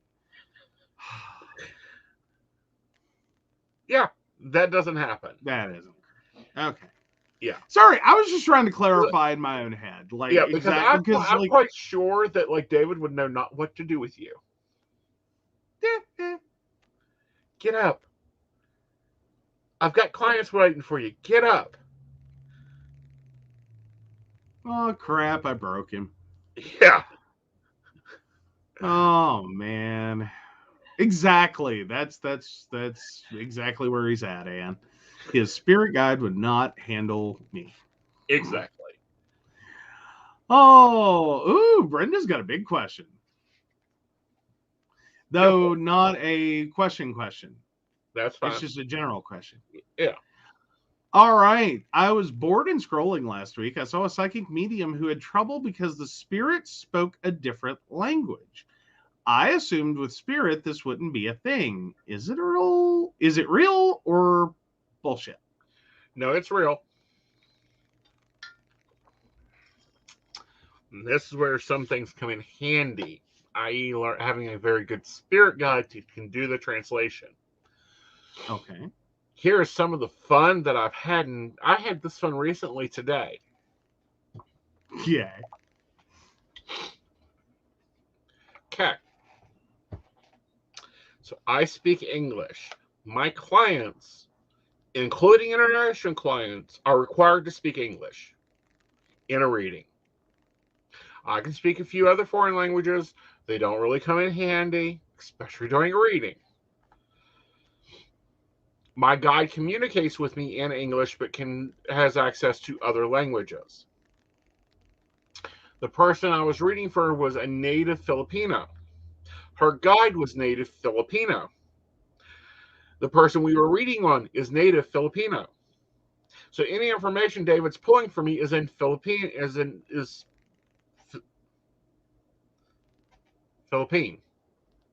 He's having to translate the information to me, and I'm having to speak it in very good English. I can't use no slang. I can't use no break words. I can't use no horse race stuff. I have to be very exact with my words. And I swear, he yells it every time that he has to do that. Word by word. I get it. I don't need a headache from this. Aww. So it's not bull.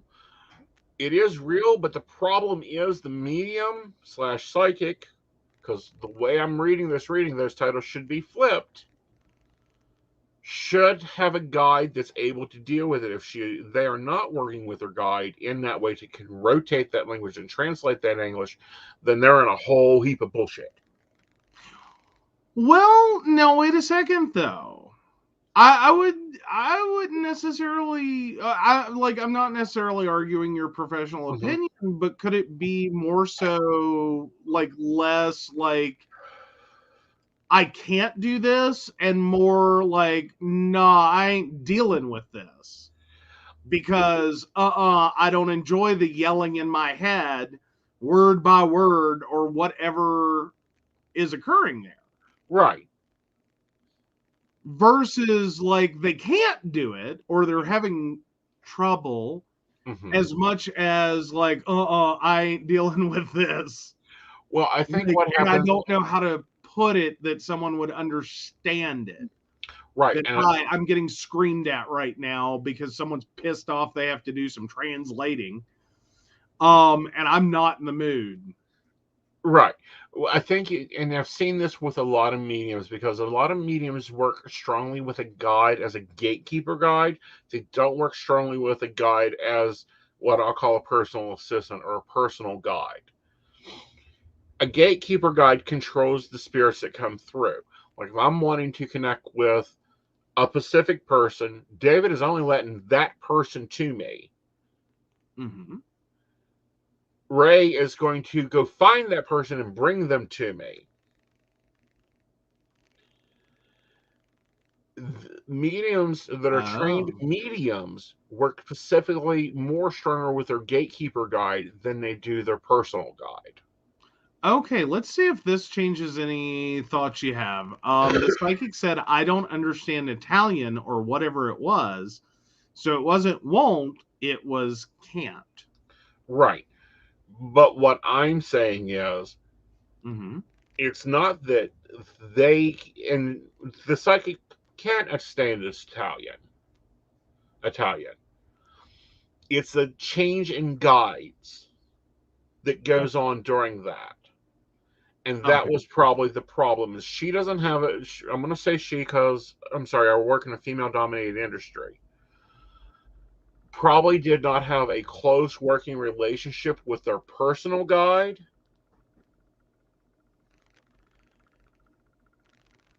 and was just working with her gatekeeper guide. Ah. Okay. Okay. So now there's 2 guides? Honey, I have 6.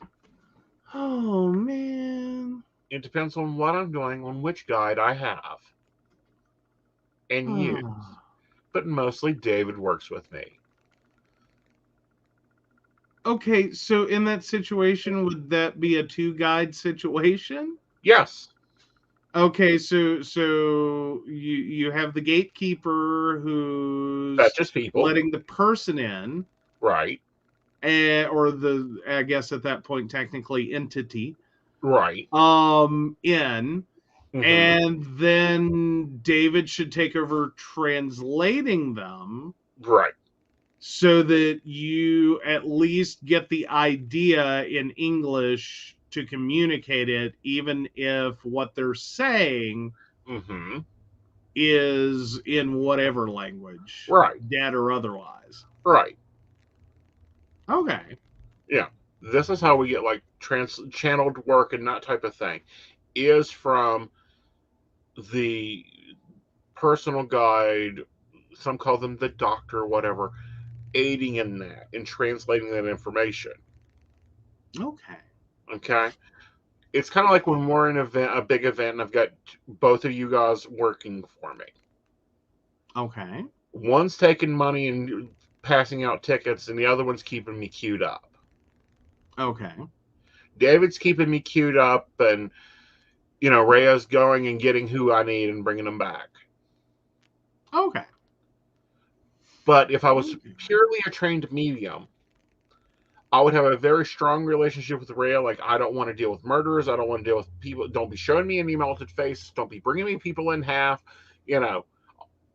All the stuff that goes on with mediumship, and keeping that, if they're a trans medium, keeping the body protected. That's their whole job.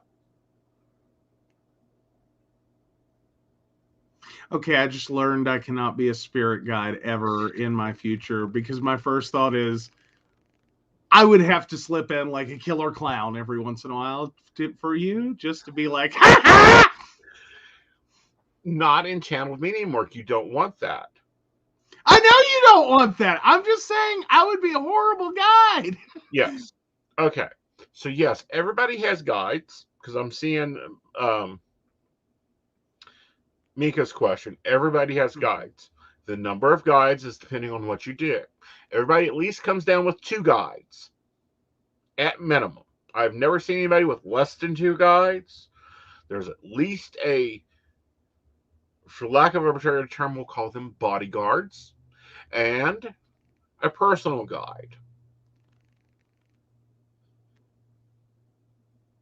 Okay. Okay. So our bodyguard, that's the minimum you come down with. Now, if you go into Reiki and healing, you may get another guide. If you go into magic and magical workings and working on the astral, you'll get another guide. It's like you hire a spirit team to make sure you're here. Now, we were just talking about, 4 people going into space, and I'll guarantee those 4 people have a team of at least 10 to 20 people just for them. In mission control, not spirit guides. Yeah, in mission control. There you go. Monitoring their breathing, making sure they've got oxygen, making sure that they're physically safe, making sure they stay on task, stay on mission. They got certain tests performed, making sure that those go fine. All that is, equate that to this lovely, lovely planet that we've descended upon. That's how many guides you have. That's what their job is, to make sure you go and complete your mission and get the hell home. Not 1 minute early, not 1 minute late. You're going home when your mission's done. And there couldn't be a spirit guide who goes and does laundry? No. Fuck. Like, there's no hope. Like, there's not a very specific, limited path one could go on in which you get a spirit guide that goes and does your laundry. No. Okay. I'll be nice about it. David also says he doesn't do windows.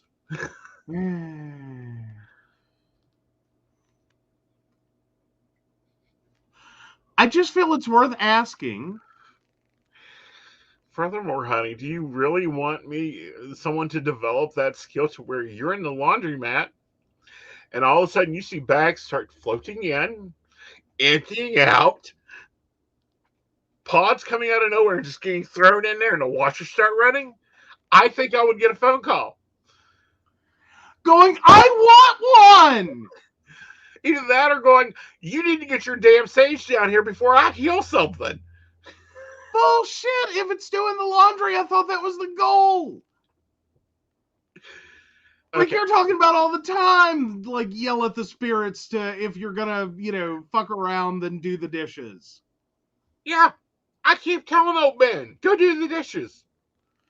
Do you want to tell them what I've done Tuesday? Do you think at this point, though, that if that occurred, I wouldn't be like, I want one?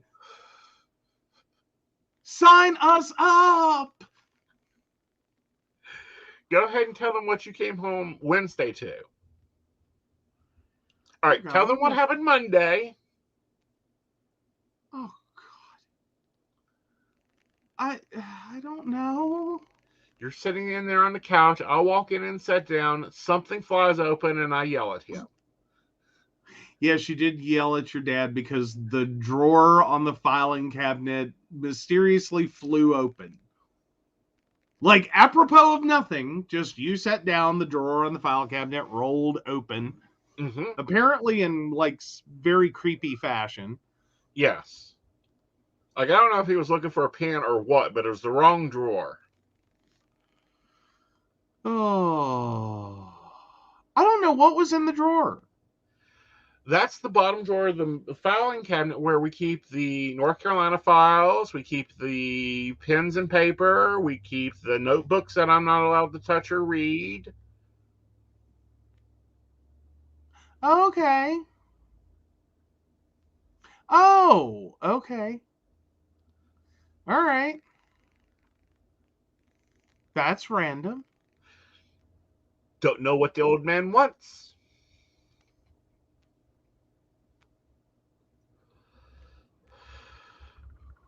Actually, I think I may take that up. It'll be a big formalization, but that might be interesting, Brenda. And you are getting answers sometimes from him. And other Sometimes you're times, thinking, I don't care. yeah. Like, or I don't know.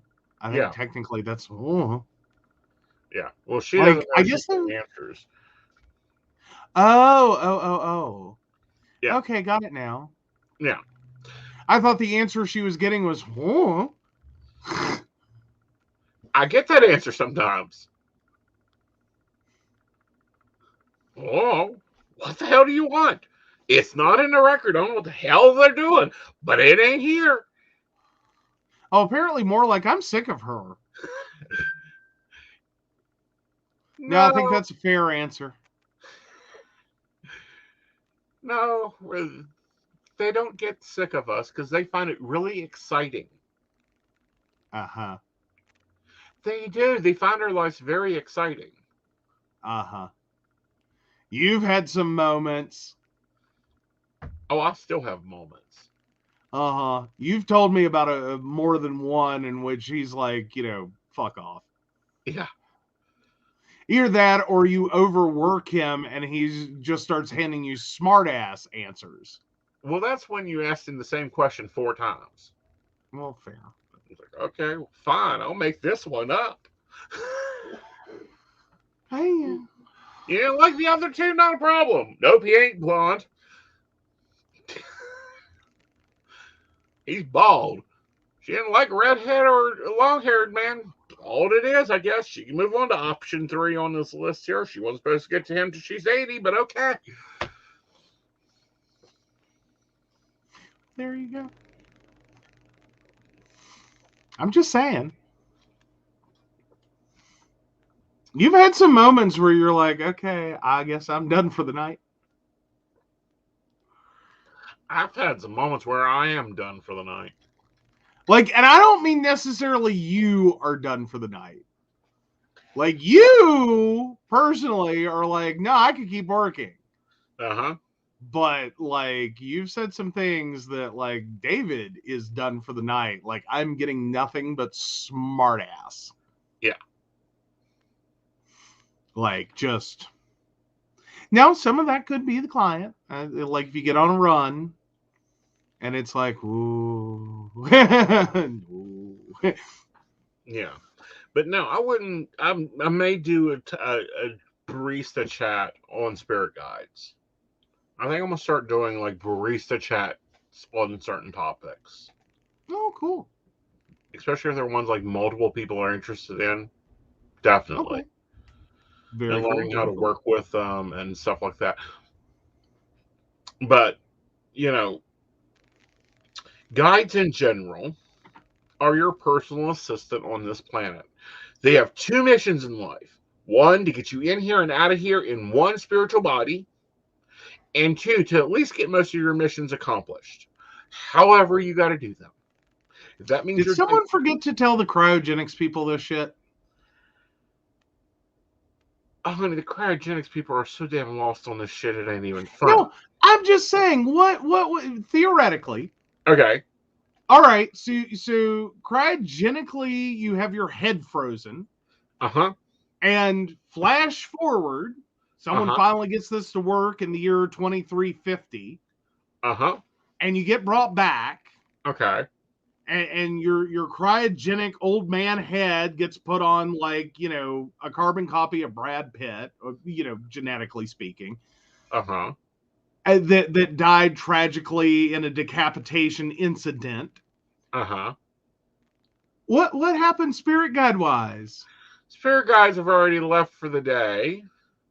The body's soul has left for the day.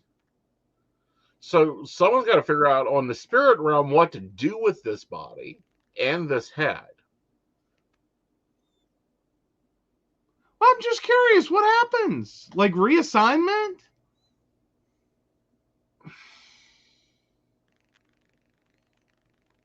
Like, I know you left this one like 300 years ago. Uh-huh.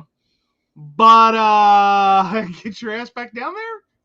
Or is it like, we're pulling from the bench warmers over here, like we're sending you whatever crap we've got lying around that's like, woo, we didn't want to send them out, but okay, there you go. Well, see, here's a massive debate on this. Let's say it's even possible to bring the body back. There is, yeah, he said reassignment. There is a phenomenon that's very rare, and we've talked about it on the Psychic Coffee Shop called walk-in. And I'm thinking that, and David's agreeing with me, that that's the only way that that'll ever work. Okay, so it would be like, I'm just saying, let's take you because this will be easier. Okay.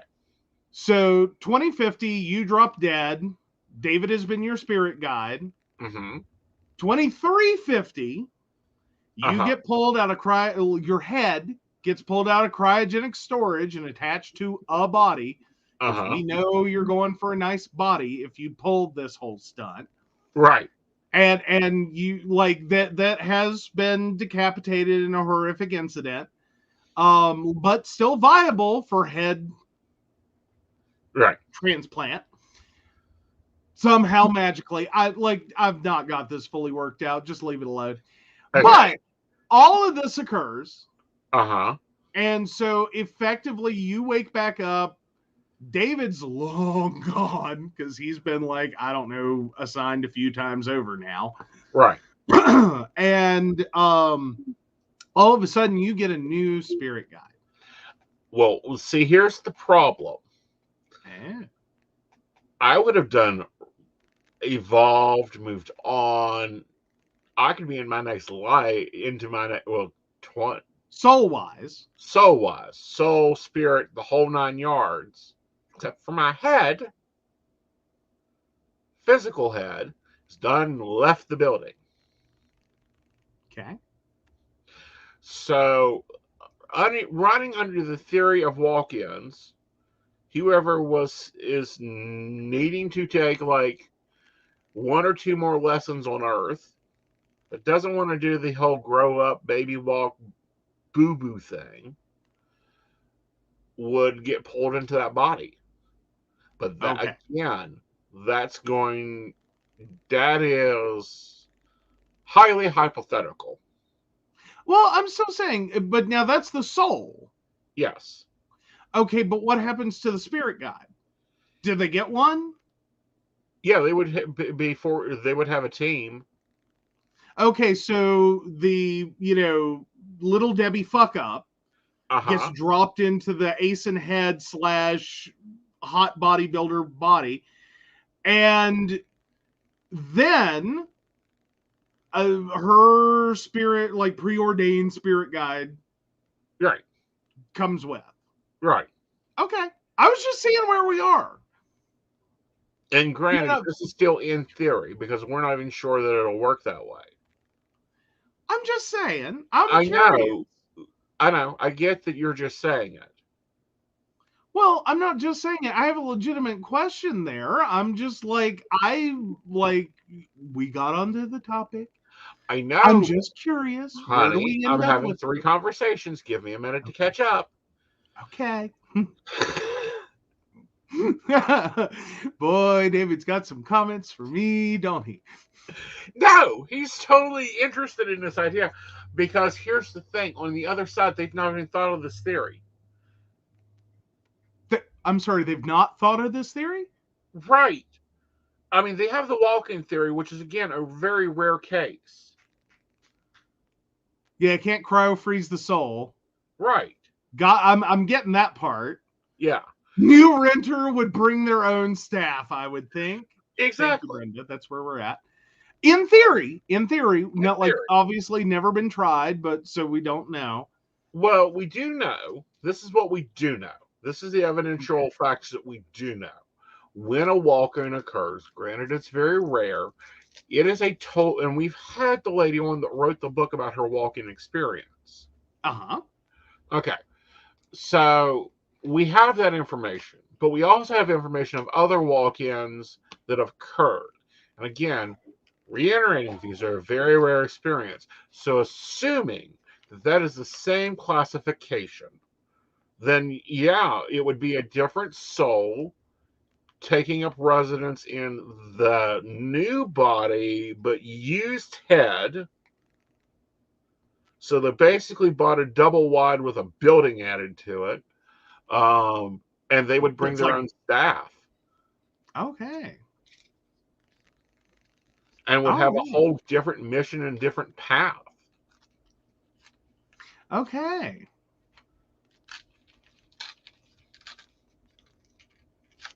All righty. Huh. Hey, I have weird ideas. Well, I was you don't have- curious, would it be like a get a soul out of hell free card in case we're wrong on the afterlife situation? Oh, please, we got afterlife completely different. Oh, hi, Cole. Hi, Cole. Sorry you're Um, having really hard trouble in this to finish this undergrad. You'll have another degree in 5 years anyhow, and that's even worse. Not, well, at least 25 years old, we hope. Sorry, I haven't seen a birth date yet. I'm not giving a psychic reading. I'm just blurting out what's there. Okay, well, there you go. Yeah. But no, that is one, and this is one of those things that me and David have went in debate on. Is Okay. walk-in versus non-walk-in.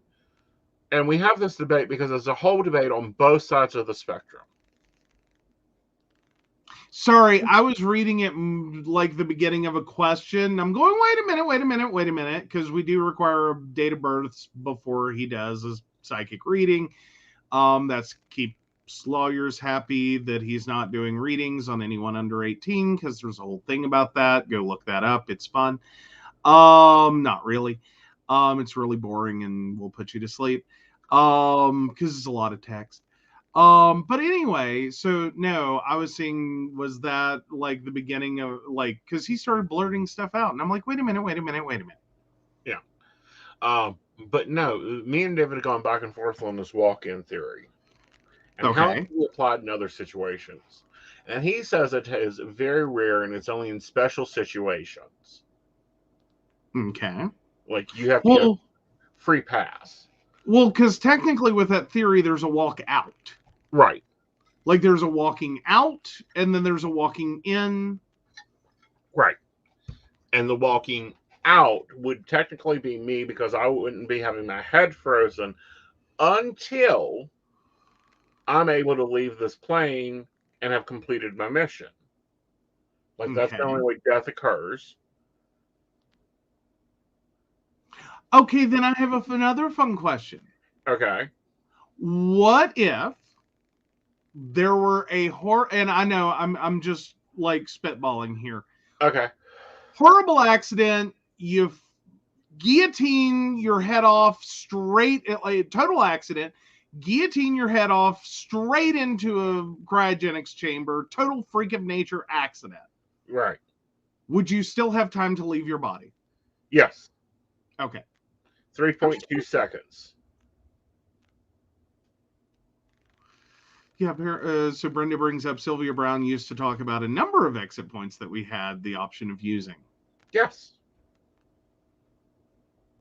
We Okay. Yeah. Alrighty. Well, looking at what I can coin from your world, you've had at least 2 exit points.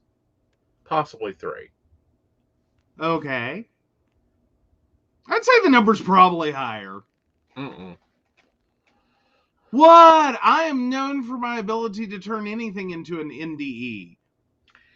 I get that, but there's only 3 times it was really close. Okay.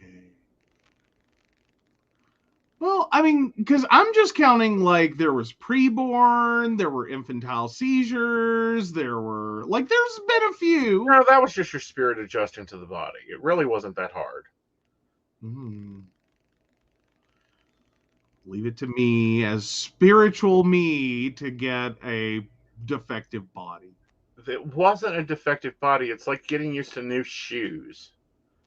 Oh. Apparently someone has a hammer toe and a bunion. Yes, you do. And we won't even talk about your other problems, but we'll start there. I'm saying the spirit Uh-huh. was like, new shoes with a hammer toe and a bunion. Like, that's how that started. Okay, do you remember when you got the soul? Yes. Do you remember when you got into the soul? I hope we're talking about the car, and yes. Yes, I'm talking about the car. Okay. How long did it take you to find all the bells and whistles and where to push them just automatically? Okay, it took a little bit. Uh-huh. But it's not like I backed into a tree. You're almost backed into your sister's car. No. I almost backed into our neighbor's car, but that was because I got too used to the features in the Soul and then got into your car. Right. And that's a clear example of what I'm talking about here. Okay, that's probably the clearer example. Right. It's going from one vehicle to another vehicle. One vehicle was advanced enough that it was able to walk, talk, feed itself most of the time, had experienced love, relationships, and got hung by and handled a gun and got hung by a horse. And then you hop into the other vehicle that's all brand new and shiny. No, my Soul didn't read the owner's manual. Are you fucking shitting me? Oh. Pretty sure my Soul's previous vehicle was a horse and buggy. With a rope. With a rope. With a rope. He has a common theme in his chart. Horse thief. What? Yeah. Yes, his theory on my neck is that in past lives I keep stealing horses and getting hung for it. I have horrible jokes I can make after that point, but we're on air, so I'll leave them alone. Uh-huh. So Brenda's in the same boat. Yeah. There was a lot of horse thieves. But no, under that theory or idea, I can think David says you've had 3 option lines so far. I can think of at least 2. Okay. Do I have more? Yes. How many more? None of your business. Ah!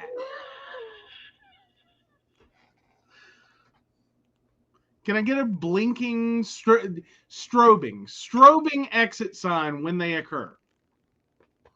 Sure, I'll put exit sign. the Hughes bulbs in whenever you want them to be occurring. Okay. No, I mean the exit points. Like, I want a legit exit sign that strobes. All right. I'm just saying. You got to watch what you ask for. I'm just saying I would like to know they exist. Uh-huh. A do not enter sign with caution tape. Really, Brenda, I have to say you really, really don't understand He'll go how in there. much throwing up a challenge like that is just like a big red button that says do not push. Like, no. We do not want a do not enter sign with caution tape, because I'll be like, what's down here? Must be something cool. Uh-huh. No, big strobing exit sign makes me go, okay, well, at least I know it's there. Mm-hmm. Just saying. I know.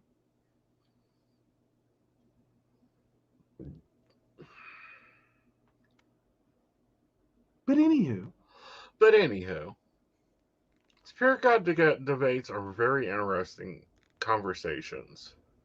And new ideas that enter a plane is always a different conversation. Because it's like working with string theory and chaos magic together. They all tie into a big knot. Okay. Meanwhile, I was just thinking of a whole other question that's totally, well, partially unrelated. Okay, go for it. All right, so we are 2 days off of Jesusween. I mean Halloween, Hallows Eve, yes. All Hallows Eve. So, any advice, suggestions for anyone out there for the supposedly thinning of the veil? Watch your dreams. Make sure to set out milk and honey for prosperity in the new year. Don't be surprised if lost loved ones, crossed over, things start happening around you. Ooh, Mika has a better question. I give you let me finish this one. Okay. Make sure that your house, not only your front door and your back door and your sink is cleaned. Close your toilets Halloween night because you don't want the luck to be blown out of your house. And November 1st, if it is a cloudy day, it'll be a hard winter. If it is a bright and sunny day, it'll be a soft winter.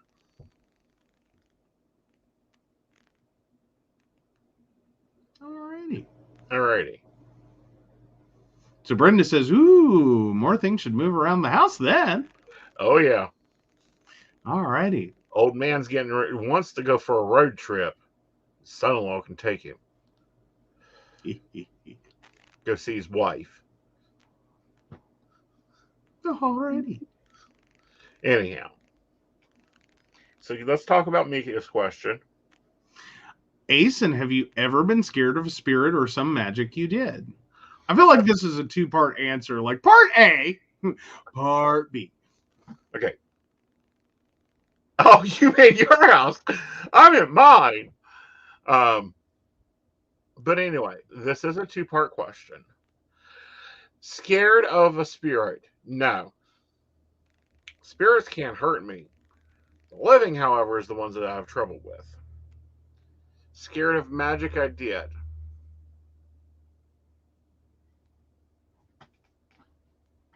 I think that basically that question could fall into this. So one time after watching The Craft, what did you do?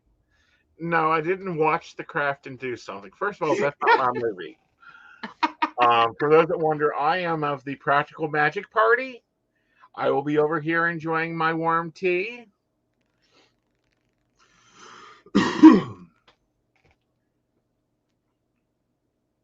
I don't think I've ever been scared of the magic I've done. I've been scared of the effects of the magic I've done.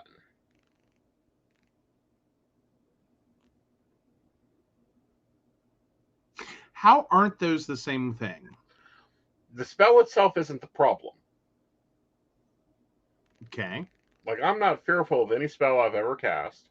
Otherwise, I wouldn't cast it. That tells me something's wrong with that spell. Go back and reformulate. I'm more scared of the effect. And it's one of those effects that can get interesting. Here's an example.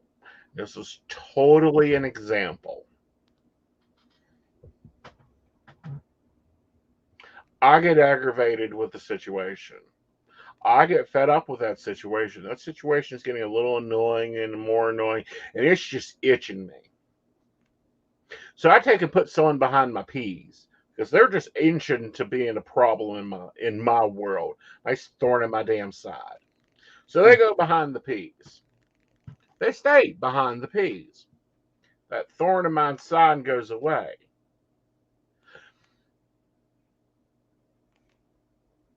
And then Mama Night comes and cleans out my deep freeze because it needed defrosted.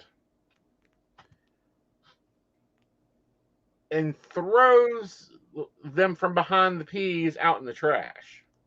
Which is where they fit to be in to begin with. It's that unraveling of that cord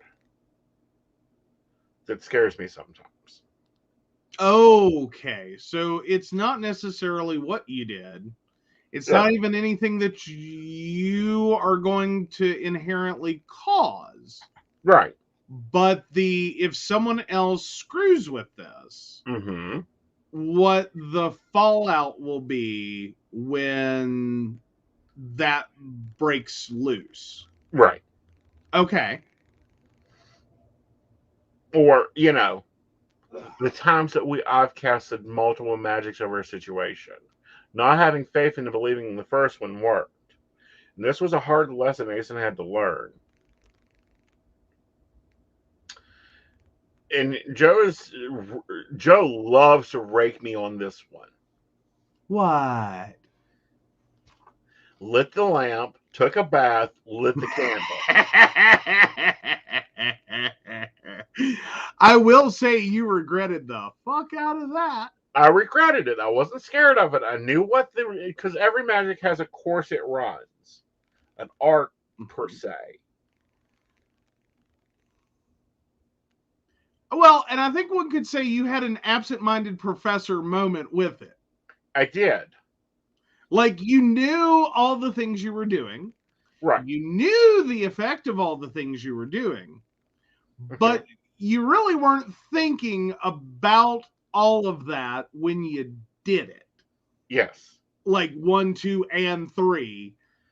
Like, you just kind of were in a sleepwalky kind of thing. Like, well, I'll do this, and okay, I'll do that, and okay, I'm going to do this other thing too. Right. Not with any, like, intent of, like, let's triple the effect and see what the fuck happens. Right. It's not like the experiment that I'm currently doing. Oh, God. There's experiments going on? What? Yes, there's an experiment that's been going on in this house for almost 2 months now. Oh, hell. Is this involving the second wax melt? Yes. Okay. Okay. Yeah, it was based on money. Yeah. Yeah. So he did 3 at once. Uh-huh.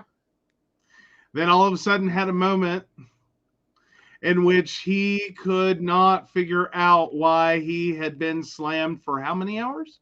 8. 8 solid hours, could not get up from his desk to save his life. And because he had been so busy, he hadn't even had time to stop and think. Right. About what did I do? So he, little bunny foo-foo hopping through the forest, said, I don't know what the hell I did. Right. So, well, I wonder if it has anything to do with,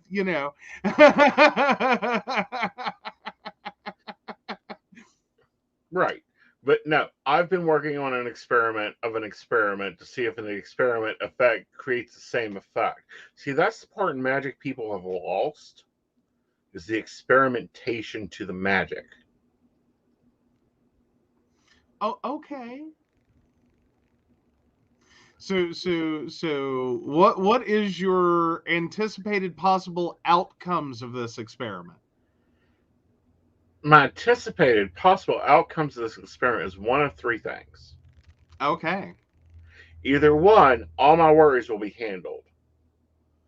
Okay. 2, all my worries and your worries will be handled. Okay.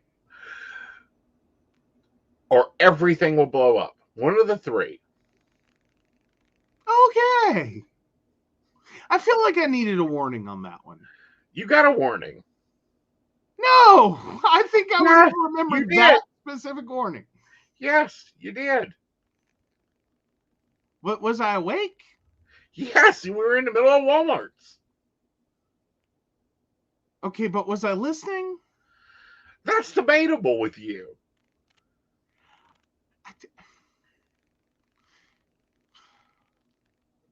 I mean, I know that spirit guides don't work in tandem, but could, like, I don't know.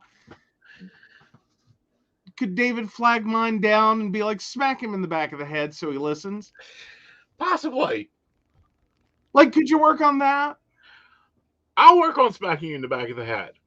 Not you! Okay. Jesus. You start getting migraines, I don't want to hear about it. Well, yeah, like that makes me listen any better. You said smack you in the back of the head. Oy vey. Oh. Do I have to? He I already figure that does. first conversation would be a long fucking list of, and here's where you fucked up. And 45 hours later, he takes a breath and continues the list. Uh-huh. I'm just saying that's my interpretation of what this would go like. Okay, Brenda, the simple Okay, so answer is yes. okay. Do we want to read that one? Yes. So Brenda 2263 talking about this has me curious now. Did what I do tonight help him or no effect? I'm still unsure with my distance. You don't have to worry about distance unless you're throwing crystals at people. Then you have about 9.5 foot. Unless you've got some arm work in there, 9.5 foot, you're good. So distance doesn't matter. Fast pitch crystal throwing. Yes. So don't worry about distance. I think what you did have a effect. I do feel it helped him tonight. But I also feel like you got to get that faith, because key principle to the pyramid is faith. You have to believe in yourself and believe in what you can do. Some also say you got to believe that you do have a God, that you are God, so therefore you can control the reality with you existing in. It depends on how you look at that and the pyramid, but believe in yourself, believe in your magic, believe in you're doing what's right. Okay. Well, it's been a fun conversation. Gotta say that. Uh-huh. Begrudgingly, apparently. No, these are just conversations me and you don't normally get into. I don't know. It seemed like a weirdo place my brain wanted to go. Your brain Like, goes. what would happen if? Yeah. Basically, they're getting a used car. Boy. Yeah, they don't even get to put the first 20,000 miles on it, because Lord knows I've done put 100,000 miles on it. So they get a really bad used car. Well, on the brain. I'm just saying, from the neck up, yeah, it's a used car, but it's like, it's more like a used engine. Uh-huh. With a brand new body. Literally. Literally. And that's the theory that they go off of.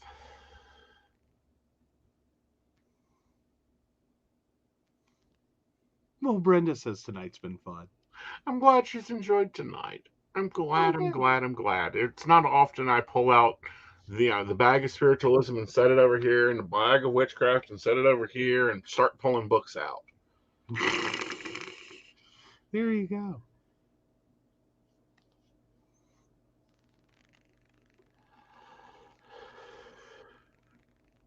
Where the body come from? Oh, the body, that would have been, if we're operating within that theory, the body would either be donated by someone that gets their head clipped off, or they'd grow it. The original thought between cryogenics is that they would regrow the body. Well, yeah, but you still get a newer model with that, don't you? Like, they're not going to, cryogenically freeze you at, say, 75 and then regrow your body, like your head. Right. Cryogenically frozen, age 75 head. Mm-hmm. They're not going to cryo grow a 75-year-old body, to the point of 75 years old. If so, I also recommend whoever gets this head to request a refund. I would be pissed. I would be too. It's like, no. You can stop around 18. 23. 23? Why 23? Because that gives you 7 years to 30, so you still get to have some abuse going on there, but you don't start aging. And it wasn't a jar, it was a meatloaf pan, Brenda. No, there's old movies of them in a jar too. Oh, really? Okay, because I was talking about the brain that wouldn't die. Right. That's my reference point. That's a talking head in a meatloaf pan that actually develops some psychic abilities. A lot of them, because it would be Yeah, very strong ones. yeah, because you would not have touch, you would not have the sense of touch, feel, or the rest of the body to support. It's kind of Yeah. interesting looking at that idea, because that's actually an idea that is labeled into spiritualism, is that the longer you go about and the deeper you go into spiritualism, the less your body is useful. So fundamentally, like your end stage career goal is to be a head in a meatloaf pan just to see for shits and giggles? No, fundamentally, it's an interesting idea, and this is Okay. one that I've been tracking for a while now, and it's a theory of mine that the more psychic someone is, the more likely they are to have an autoimmune disorder, a physical ailment, or something that would affect their skeletal body. Um, like strong mediums have a very large problem out of their kidneys and liver, even though they drink more than most people. Um, Clairvoyance, clairaudience tend to have physical ailments. Every one of them has an immuno disorder, either fibro, RA, something to that effect. And there's at least one learning disability. The more common one is dyslexia. Okay.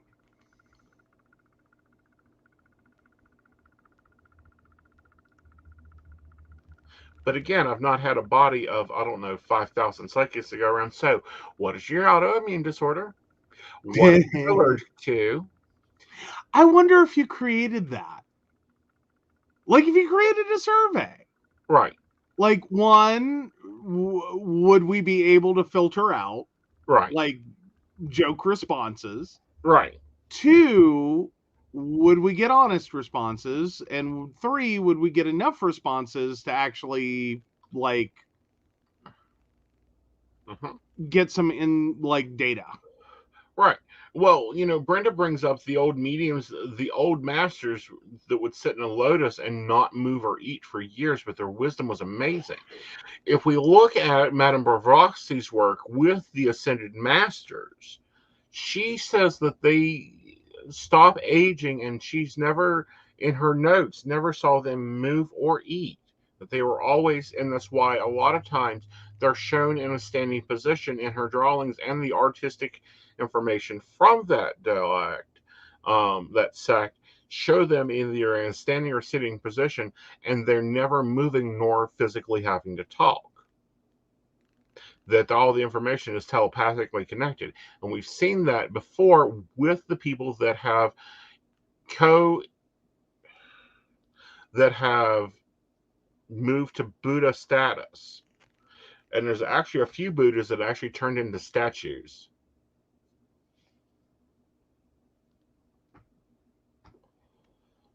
Like they Okay. didn't die, they became human statues. They transformed. No. They it's a process of the body where it just preserves it into, and it's a Buddha. Um and it's still in Taiwan. Is it Taiwan? Not Taiwan. In one of the Asian countries, they still wash it, clean it, dress it, but it was a human body, and now it's a statue. Okay. Petrified human. Yeah, Interesting. Alrighty. right. But that Madame of Loxley's work is a lot of what we lost during W2. A lot of the inner workings of that we lost during W2. Thank you, Hitler.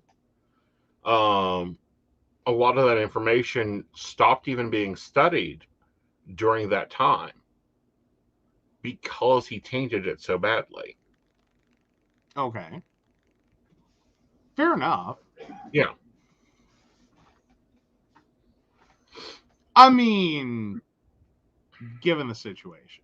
Well, given the situation, given the taintness of the magic, I mean, the taintness of the information, we're not even sure it's correct. We're not even sure that is what it is.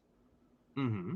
We're not even sure how it applies now because it's been so bastardized. Yeah. Again, that's where I'm saying fair enough. Right. That's why we almost lost the runes. True. Well, and then there's a few other things that are now kind of suspect when people say them. There's Like, a lot suspect. well, because I know there's a few things your ears perk up on when people say it, and it's like, are you that, or are you just like neo-Nazi? Right. Well, that's the Like, Ostratists had a large influence of the neo-Nazi movement. And then, of course, a lot of Norse pagans have, unfortunately, a lot of sects of Norse pagans has had a lot of Ostratists, a lot of neo-Nazi influence coming into it, and it's greatly affecting our religions. yeah, and their symbols he ruined. Oh, their symbols, he ruined the soul, the lightning bolts, double lightning bolts. Um, there's a lot of people that won't even use them in magic, and that used to be this. It used to be the rune for success. Ah. Well, that kind of explains why I would choose it. Oh yeah, he was the whole. All right, so we're going to go into this. Yes, it's going to be a long show. I may go back and cut it and make it a little bit separate. Sorry. No, that's fine. It's just it's there, so we might as well dance onto the dance floor with it. Um, Okay. he came up into a society, a secret society called the Vril. Now, the Vril were occultist studymen. They're the ones that also were studying, like, if, the hair being longer gave them more ability to work within mediumship and the channel, which is why, I'm don't really care about where my hair is at, but I've experimented with it if it's longer, if I can channel better. But there was a lot of stuff that came out of there. So the Vril Society influenced a lot, took in a lot of information, soaked up a lot of information, and processed it out. And he used the Vril Society to position him astrologically, magically, and psychological and psycholytical into a position of power to be Chancellor of Germany. And then he surrounded himself with his top SS. Every one of them had some level of occult knowledge. Now, occult knowledge used to be standard everywhere. Like, it wasn't a secret society knowledge. Everyone knew about the occult because we're coming out of the mid 30s. And you got to remember, we had that big revival during the 1900s, early 1800s, all the way into the 1900s. So he took and used all that to him and weaponized that. And then a lot of that research stopped being done. And when I say research, is it's really nice to get. Oh, let me grab a good one. Oh.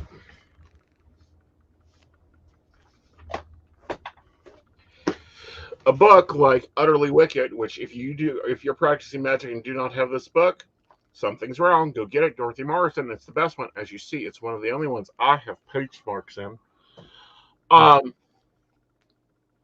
But there comes a level in magic when you have to become the experimenter. Is A equal B? And if so, can I repeat A to B? Here's a wild example. If I light an orange candle instead of a green candle and treat it like a green candle, do I get creative energy or do I get increased money opportunities? We as a magical society have stopped doing that mostly. We have stopped a lot of the experimentation. We have gotten ourselves dependent on other people's works instead of finding our own works. And that's something my students have a big difficulty with, is because I don't give them the spell book. I give them the tools to create the spell, but it's up to them to figure out how the spell creates itself. Okay. Well, here's my weirdo Hitler question. Okay. So, in the situation in which he is being guided astrologically through all of these different people, Right. is there a point in which they know how this is all going to end so they don't mind doing it? Is there a point in which They know what he's doing, and they know it could have all worked out. World domination, blah blah blah. Life as Nazi USA. Like, was that a possibility? And they just went, well, let's hope not that one. Well, I think Or that was it just like a total moral checkout of like, fuck it, I don't care. He's paying well. no, there comes a point when the original mission of the Real Society was to bring Germany back, Mm-hmm. to feed the people. That was the Real Society's original idea. And we see that a lot in early Hitler Germany. Okay. And then we start seeing defectos. His astrologer flew to Scotland and crashed a plane in Scotland and surrendered himself. Okay, that was his Oppenheimer moment. Right. Like, there was a lot of Oppenheimer moments. There was a lot of going, oh God, we created a monster. And then on the other side of that, we have the English witches. And, this is reported by Buckland and Aleister Crowley, and Maxine Saunders said it, that Aleister witnessed it. And we know that a lot of them lost their lives. But if we notice that Hitler could never get into Britain, we know for a fact from oral tradition that there were witches working against Hitler. Like, they saw the symbols and knew exactly what he was doing. Okay. And began working against him. And there are those that say that they lost lives tonight, that they went up against him to stop him from going to Britain. But that's when we see the turn of World War II. And in Nazis starting to lose is when his astrologer said, I'm out of here. There were other members of the Real Society that said, peace out, dude. Peace out. You have gone way over what we suggested. There's Okay, so I guess add-on question there. Uh-huh. So was there, and this is totally hypothetical, this is not meant to be a Hitler apologist, this is not some neo-Nazi shit, this is not some racist shit, this is not some anti-Semitic shit. Of that. This is magical history. Well, because of what I'm about to say. Okay. Was there so what it sounds like, and what I'm getting ready to ask is, so was there a point in which there could have been a good Hitler-led Nazi Germany? Yes. In which we would, the whole world would have prospered. It would have all been a wonderful thing for the German people, for everyone involved. And then somehow, along the way, like, he got a little too self-confident, a little too cocky, thought he was too great, thought he had all the answers, did a lot of drugs, and blew it. Yes. And became the monster. Yes. Okay.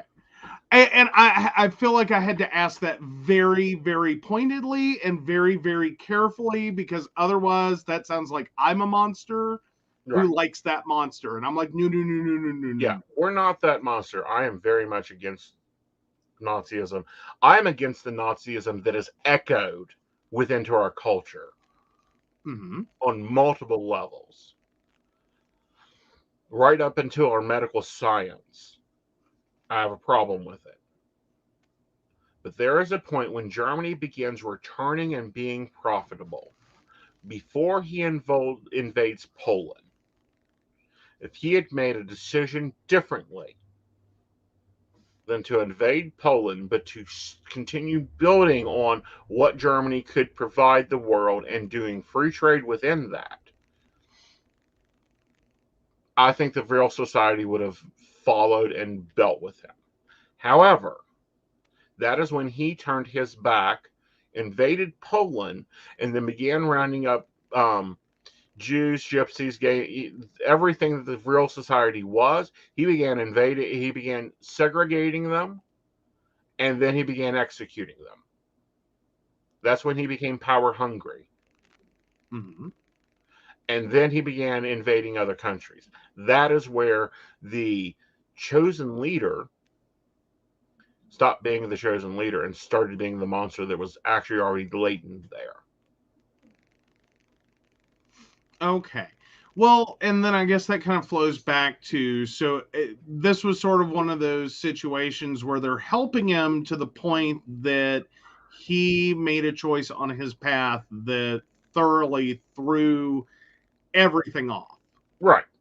Like, as in, if he had kept on one path Mm-hmm. and, like, follow the happy guidance, Mm-hmm. be the happy leader, Mm-hmm. do the good things for Germany, Mm-hmm. stay the fuck out of other countries, Mm-hmm. don't go on a world domination path, thank you, have a nice day, Mm-hmm.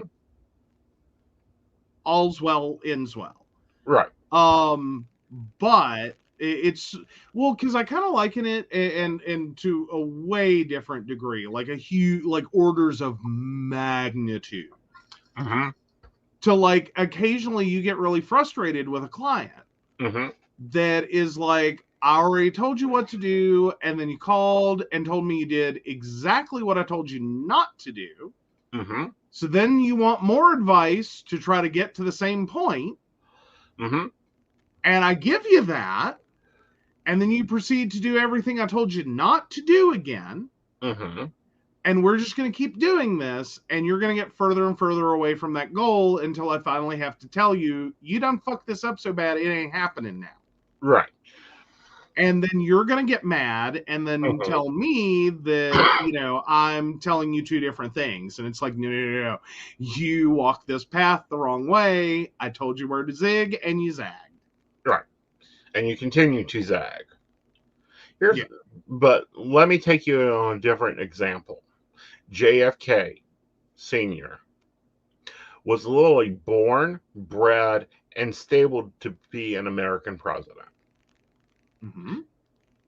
Franklin literally taught that boy step by step, page by page, made connections down to Jackie for him to be the American president. Okay, we get him into office. He does very well in office. He's a little playboy. Meh. Can't help it. That's a bad point. But considering some world leaders, not the worst one to have. Right. So then we get him up to Cuba. Cuba was Kennedy's decision point. If he had invaded Cuba, everything that his father and his mother and all the Kennedys, Rose especially, had done for him would have been a freaking waste. Instead, he blockaded Cuba. Listened to the CIA to get one mission through and it failed. That is that decision point that changes the paradigm completely. To the point to where Cuba, and this is that understanding the stream of consciousness and the time stream thing, if we look at the parallel universe, there is a U.S. that is feared within the world as bad as Nazi Germany is feared in history. And they have took over Cuba, Brazil, South America, North America, and working on Canada because of a power-hungry leader making one decision that changes that course, that path completely. Okay, but here's the question I have is, does this end up with an unassassinated John F. Kennedy? Yes. That's got to be a hard choice to make. Yeah. Though, then again, that would assume that consciously you knew that was like the button in a box situation you're in. Right. Is you can make a decision that will either A, lead to a total world domination and you get to live, or B, leads to a totally different path, but you die. Right. But And we're able to sit back in this time and see the differences between the two leaders. well, or the potential similarities. Right. That fundamentally what you would end up with is a Hitlerized version of John F. Kennedy, correct? Mm-hmm. Correct.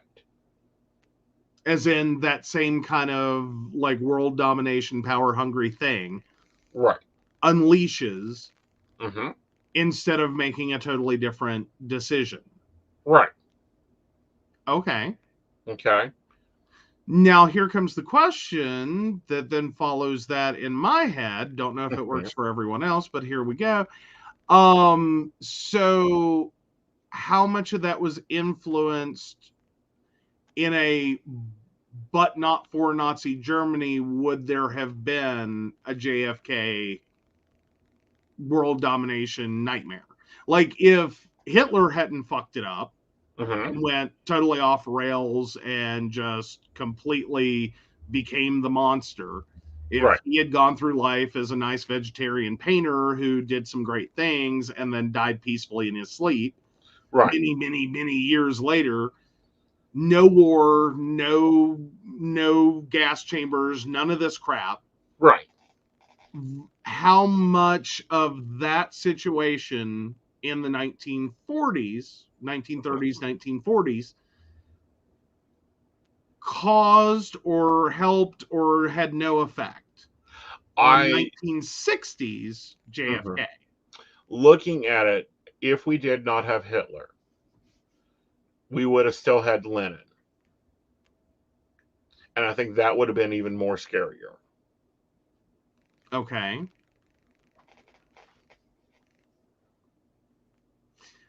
Okay. Can I see where you're going there? Yeah. Because Lenin or Stalin, depending on which book you want to look at, and which timeline theory there you have, was scarier than Hitler ever thought of being. And he was dirtier. But unfortunately ended up busier. Right. Okay. Well, and I, like again, I like it feels like we're like need to word very carefully. This is not like Hitler Right. And I'll be apologist. right back again. Yeah. Okay.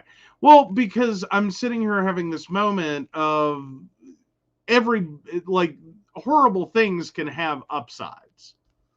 It doesn't necessarily mean the horrible thing is better, you know. Throughout life we kind of have that moment that, well, you can historically look back and say, well, if it weren't for that, like we all create our own, you know, reality through the way we interpret the events that happen in our lives fundamentally. So we can all kind of do a reverse analysis of, well, if it hadn't have been for this horrible event that happened, I'd never done this good thing, or this good thing wouldn't have happened. So I guess on the Lenin question, it almost, and again, not a Hitler apologist at all. Yes. On the Lenin question, Mm-hmm. and it, not that it technically was inherently worth it. Mm-hmm. You know, like here's your, you know, Happy Meal toy for your shitty, traumatic, world destroying, nearly experience. You know, here's your little nugget. Mm-hmm. Was that because of Hitler, Lenin was too fucking busy to Right. carry out his fucking plans, Right. And people which will would not have. like this comment I'm about to say. When looking at the two, Mm-hmm. I'll take Hitler. And I understand that if you're starting from a perspective that Lenin and his plans could have been far more devastating. Granted, it's all horrible. Like that's the It's key all takeaway is horrible. it's all horrible. Here's the alternate of that. If we look at Mm-hmm. Lenin and what he was doing, he was doing the same thing as Hitler. However, instead of gas chambers, he was just sending you to Siberia and freezing you Mm-hmm. to death. But he was also heavily working on the atom bomb before World War II. He was already taking over countries like they were sandwiches. Mm-hmm. But then, so to speak, thankfully, and air quotes all around this one, ends up with, and now like we have to swat at Hitler Right. and try to stop his dumb ass. Right. So And I'm deal too with fucking busy to carry out my shit because I'm trying to defend myself right. from this monster Yes. to be a monster. Right. He was too busy doing that, and starving his people. So we have lit in here. We have, I cannot ever remember the Italian dude that him and his wife got hung up in the thing. And we have Hitler. Pol Pot? Huh? Pol No, Pot? Italian. Was Oh, over the communist leader of Italy. Starts with an M. Mussolini. Mussolini. So we have Sorry, my brain had to go through a few horrible people. right. It took a second. And then we have Japan over here. These places were totally, all of them were auditioning for the role of, thank you, Brenda. I actually can read the way you spelled it than probably how it's actually written. For the role of Napoleon. Well, basically, they were on, like world's next worst leader. Right. Like they were auditioning, like, Right. and I just had a whole horrible, like, America's Next Top Model kind of thing go through my head, and it was horrible.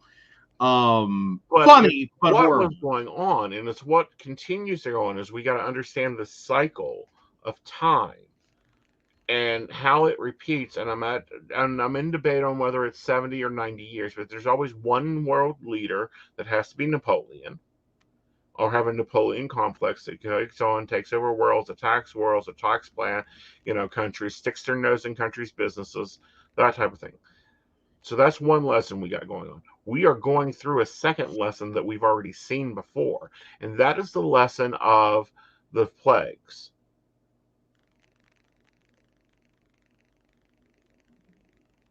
Ooh, interesting, Mika question. So plagues, though, finish that idea first. Okay, so first you got to understand that before the 1919 flu, 1917 flu, 1918 flu. If we go back 100 years, we have yellow fever, and if we have back another 100 years, there's another plague. There's all the way back to the Black Plague. We created this energy stream. If we look at right before COVID hit, we began seeing in costumes and TV shows and became popular the plague doctor, and then COVID hit. Well, in many ways, we were already pre-predicting. Right. Both in movies, in storylines, in documentaries, that there was another massive outbreak of X. Right. Something. Yet to be determined. Right. That historically should be occurring. Not because we want it to, but just because this is how the shit goes.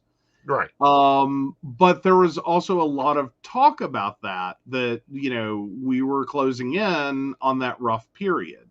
Right. So, and then you kind of have chain reactions in like movies and TV shows of theories, of themes. Right. So inevitably it's like that was successful, so they did this, and then that was successful, so they did this. It's sort of like the horror movie franchises. Right. That you get one horror movie that does a thing, and then, or any movie really, it doesn't have to be horror. But horror is usually where it's the most noticeable, or most like, oh my God, seriously again. Like we've seen that storyline like 15 times this year. Because it's, you have a formula and it works and it sold audiences. So why not use it again? Like just rehash it and do it again, but a little different. Just enough to avoid, a lawsuit. So you get this kind of echo chamber of an idea. Right. And we're seeing that in the grand timeline. When we look at the grand timeline, we see the repeat of a virus, a plague, we'll call it a virus, but no, we'll call it a plague because that's what it's been commonly called. We see a repeat of a plague every time within the first between 17 and 24, depending on how you look at the calendar, look at the date line.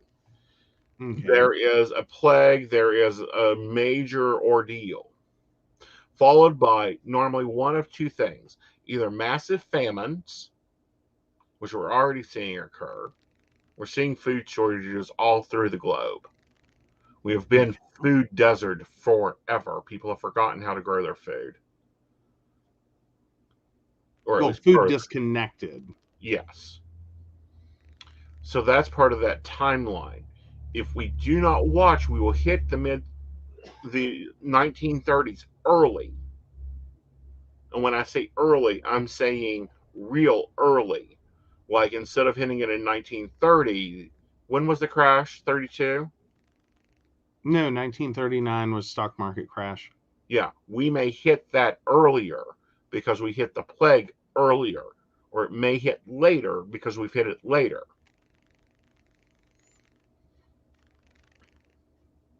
Okay, and I have to ask, have you seen the 1970s news report No, of a computer that was predicting like a massive world event in 2020 no. in which pollution skyrockets, population dramatically decreases? Like, it was a thing that popped back up in my YouTube that I had watched a while back. It was this computer program back in the 70s Mm-hmm.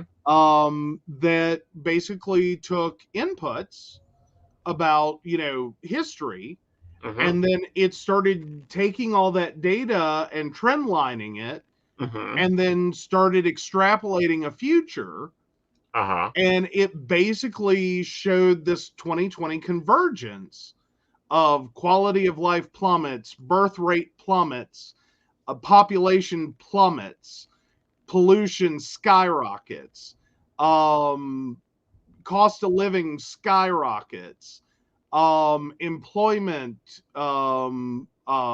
plummets. I Like, all of haven't. it hit on 2020.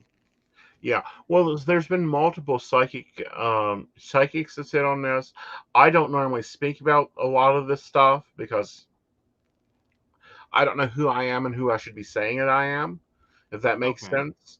Um, and that's why I don't cover this a lot of time and talk, but what the hell? I'm in a mood. Okay. But no, please share that YouTube with me and with the baristas. Now, there is some comments from the baristas over here. If you'll take those, please. And Oh, I'll gladly answer those. And we are not considering these psychic questions because they're not about personal lives. yeah, they're more global, general They're questions. general questions. All right. From Mika, Aeson, do you see a rise of power like Hitler or Lenin in our future? That scares me in a power using technology to control us horribly, or spiritual occult means, and that's in quotes, to control us.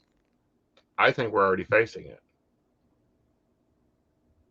I think it's in the U.S. right now.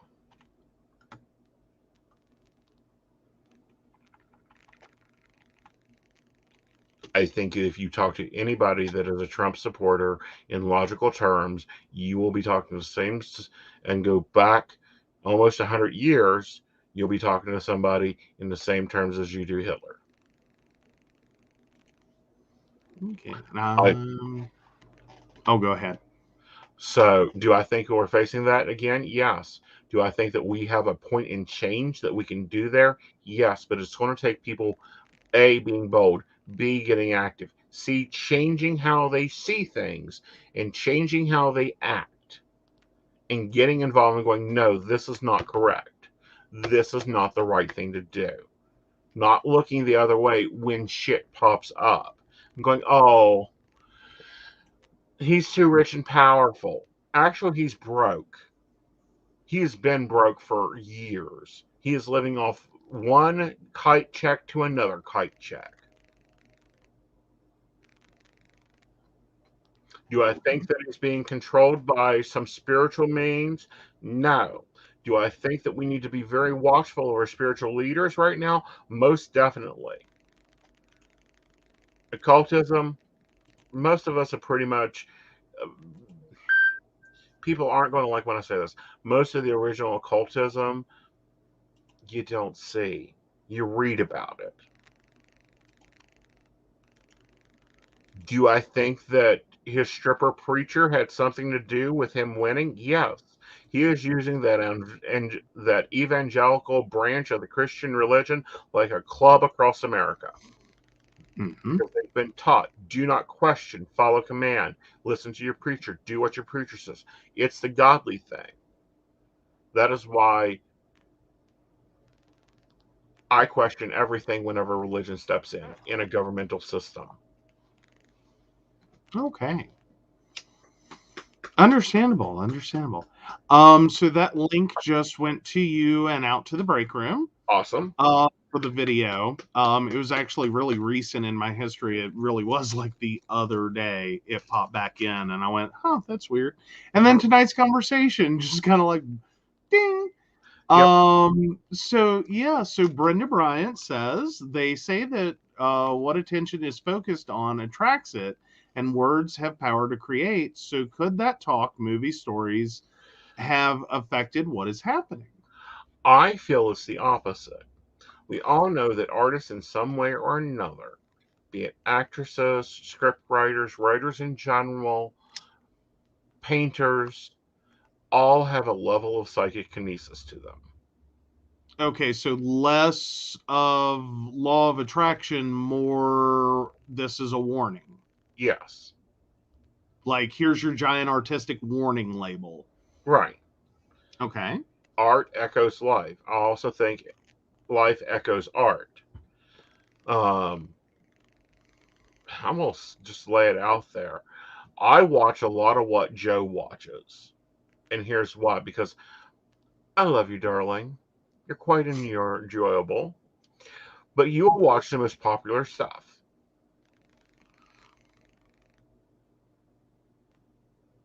What? You go off of what it, like me. If I want to watch a movie, like I'm waiting for 1947 to come through. Mm-hmm. Okay, I'm watching and researching and seeing where it is, and that's the type of movie watcher I am. You will watch what Hulu or Netflix or anything else says is popular and pops up on Well, your after a lot of scrolling. I give you a lot of scrolling, but what I'm saying is you take it on. What am I seeing a lot of in what I will call common TV watching? Space Mhm. Odysseys. I am seeing a lot of people talking about post-apocalyptic times, post-apocalyptic information, post-apocalyptic things that have caused apocalypses, fail of government, fail of finances, fail of large companies, or large companies taking over. We are just now starting to understand the effects in this dimension of things like Facebook and the power they have, things like social media and the power they have. We have still not seen the effects of what the labor unions had in the 20s when you rail people up and get them wanting what they want. Okay, without if he can answer without a smart ass response. Okay. What the hell? What does David think of Facebook? David's enamored with Facebook. He doesn't understand it half the time. Okay. What didn't he understand? Its use. Okay. You have to understand over there, they can instantly communicate from one to another within a moment. One thought So in my head could be in your thought. He's amused by Facebook, and in some of the Facebook things, like, yeah, they're not in love. Oh, please. Do you think that's actually real? They've been fighting all day, and then they post this lovey-dovey picture up? What the fuck? Uh-huh. Yeah, he's talking about, like, he loves that type of thing. Okay. There is no afterworld Facebook. They don't need it. Well, so functionally there is. Well, but what you're saying, instantly communicate a thought or idea, that sounds like instant messaging. Right. sharing status updates of what's going on in the world, instantly having information at your fingertips. There's a whole World Wide Web. Right. Well, Functionally. Functionally, yeah. He'll give you that one. Okay. But the thing he finds most amusing is watching me be a spirit guide. What? Second Life. Oh, that's funny. Yeah. Well, except that's like, so he really considers you like his meat puppet? Basically. Because functionally, Second Life, you're an avatar's, like, well, puppeter who is meat. Dependable. You know, you direct it, but there's other things that occur. I can be flying in the middle of Second Life and hit a wall. And then you're like, Joe, I need some help. No, that's when I teleport home because normally you're asleep. Well, fair. You know, but while, my keyboard controls can control what my avatar looks like and what my avatar does. It doesn't exactly control everything that avatar does. Okay. Like, things can go wonky in digital space. Got that. Right. Well, considering, let's say this is digital space, there are things that go wonky here all the time. Okay. So there are moments that David's like, fuck, I didn't know that was coming. Mm-hmm. Well, fuck, I don't know what the hell created that issue. Okay, so really David's more like tech support. Lots of answers, advanced tech support, like tier 3, right. At least. You're right. But still sitting there debugging a program going, what the fuck happened? Yes. Okay. Okay, so Brenda says David is that little old lady in the neighborhood standing in a group of old ladies catching all the information and dissecting everything everyone is doing, isn't he? Yes. Yes. I can answer that one, yes.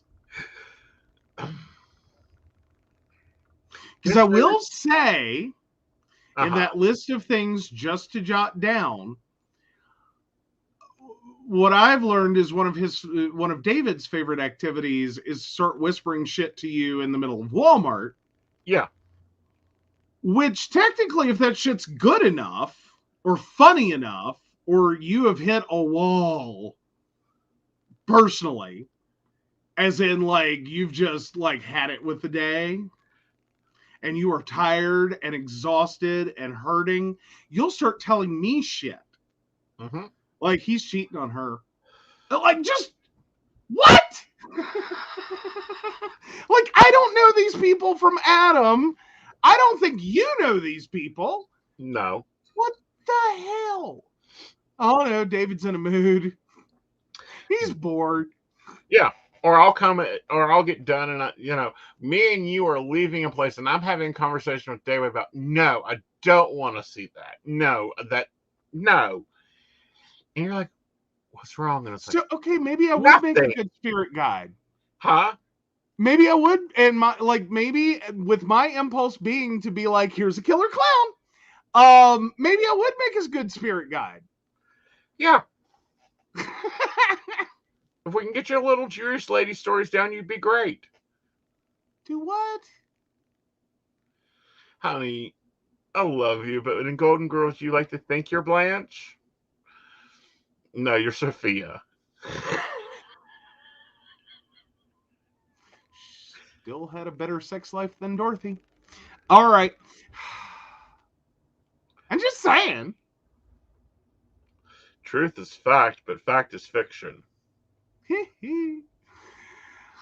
Oh, all right, honey. It is going on 3.5 hours very quickly. I think we've got to thank some we actually have people still watching. Thank you guys so much. Yes. I hope you enjoyed it. If you want me and Joe, not on Mountain Bears, but this would be more like a coffee shop conversation. Yeah, we totally turned this into a psychic coffee shop, didn't we? You're welcome, Brenda. If you want more of this level of conversation, baristas, make sure you go and tell me in the break room that you want it. If you're not a barista and you want this level of conversation, look around here. There is a way to like, follow, subscribe, comment. Please do so, because, I get tripped into courses of study like how the internet is connected to now Uranus, and we need to be watching Uranus and Mercury playing off each other more so with connections to the internet. Like this announcement of Meta, highly interesting announcement, and when it occurred and how that is. But if you guys want that type of information, if you want that type of conversation, I need to know, because I think nobody else wants to know it, in my opinion. Like, this is conversation I don't even have with Joe, because Joe normally just glazes me. Yeah, I think I've been pretty, You've actually been involved in this. I've been pretty good tonight, okay? Mm-hmm. I do what I can. I'm going, okay, where can I go with this? All right, so of course we want to thank our Patreon sponsors. We love our baristas very, very much. We appreciate your support. We specifically want to thank Beverly Walker, Mika G, Kathy, Mary Winfield, Brenda Bryant, Ashley Giss, Shannon C, Shannon D, the ever wonderful Lady Gwendolyn, and Charles Shaw. If you'd like to learn more about us, the show, or how you too can become a Patreon sponsor and become one of our lovely baristas and receive all those wonderful benefits, please visit PCSPnetwork.com. Now, yes. So we will be back Tuesday. I believe we have a guest. We should have a guest. If we do not have a guest, let's talk about what the afterlife really is. Ooh, there's a dangle. Yeah, there's a dangle. There's an interesting dangle. From my perspective. Of course, I have to say my perspective because I'm not a spiritual leader anywhere. I'm not the Pope that can sit there and read from a script that he can't even read. But and you're not dead. I'm not dead, but I get so much information from the dead about the afterlife. Fair. Alrighty. All right. So until then, good night, y'all. We'll see you next week on Tuesday at 9:30. Good night.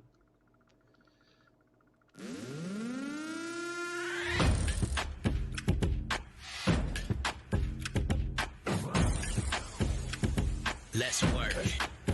Yo, it's go time, showtime, never backing down time. One shot, yo, make it count, yo. Crunch time, shine time, make this moment my time. Get a grip, yo, ready, set, go. We bring the thunder. Bring the thunder. Let's work. Bring the thunder. Let's go. Bring the thunder. Let's work. Bring the thunder. Let's work. Yeah, it's my time, yo time. Step into the spotlight. Get lit, yo. Let yourself go. Our time, high time. Gotta go big time. This is it, yo.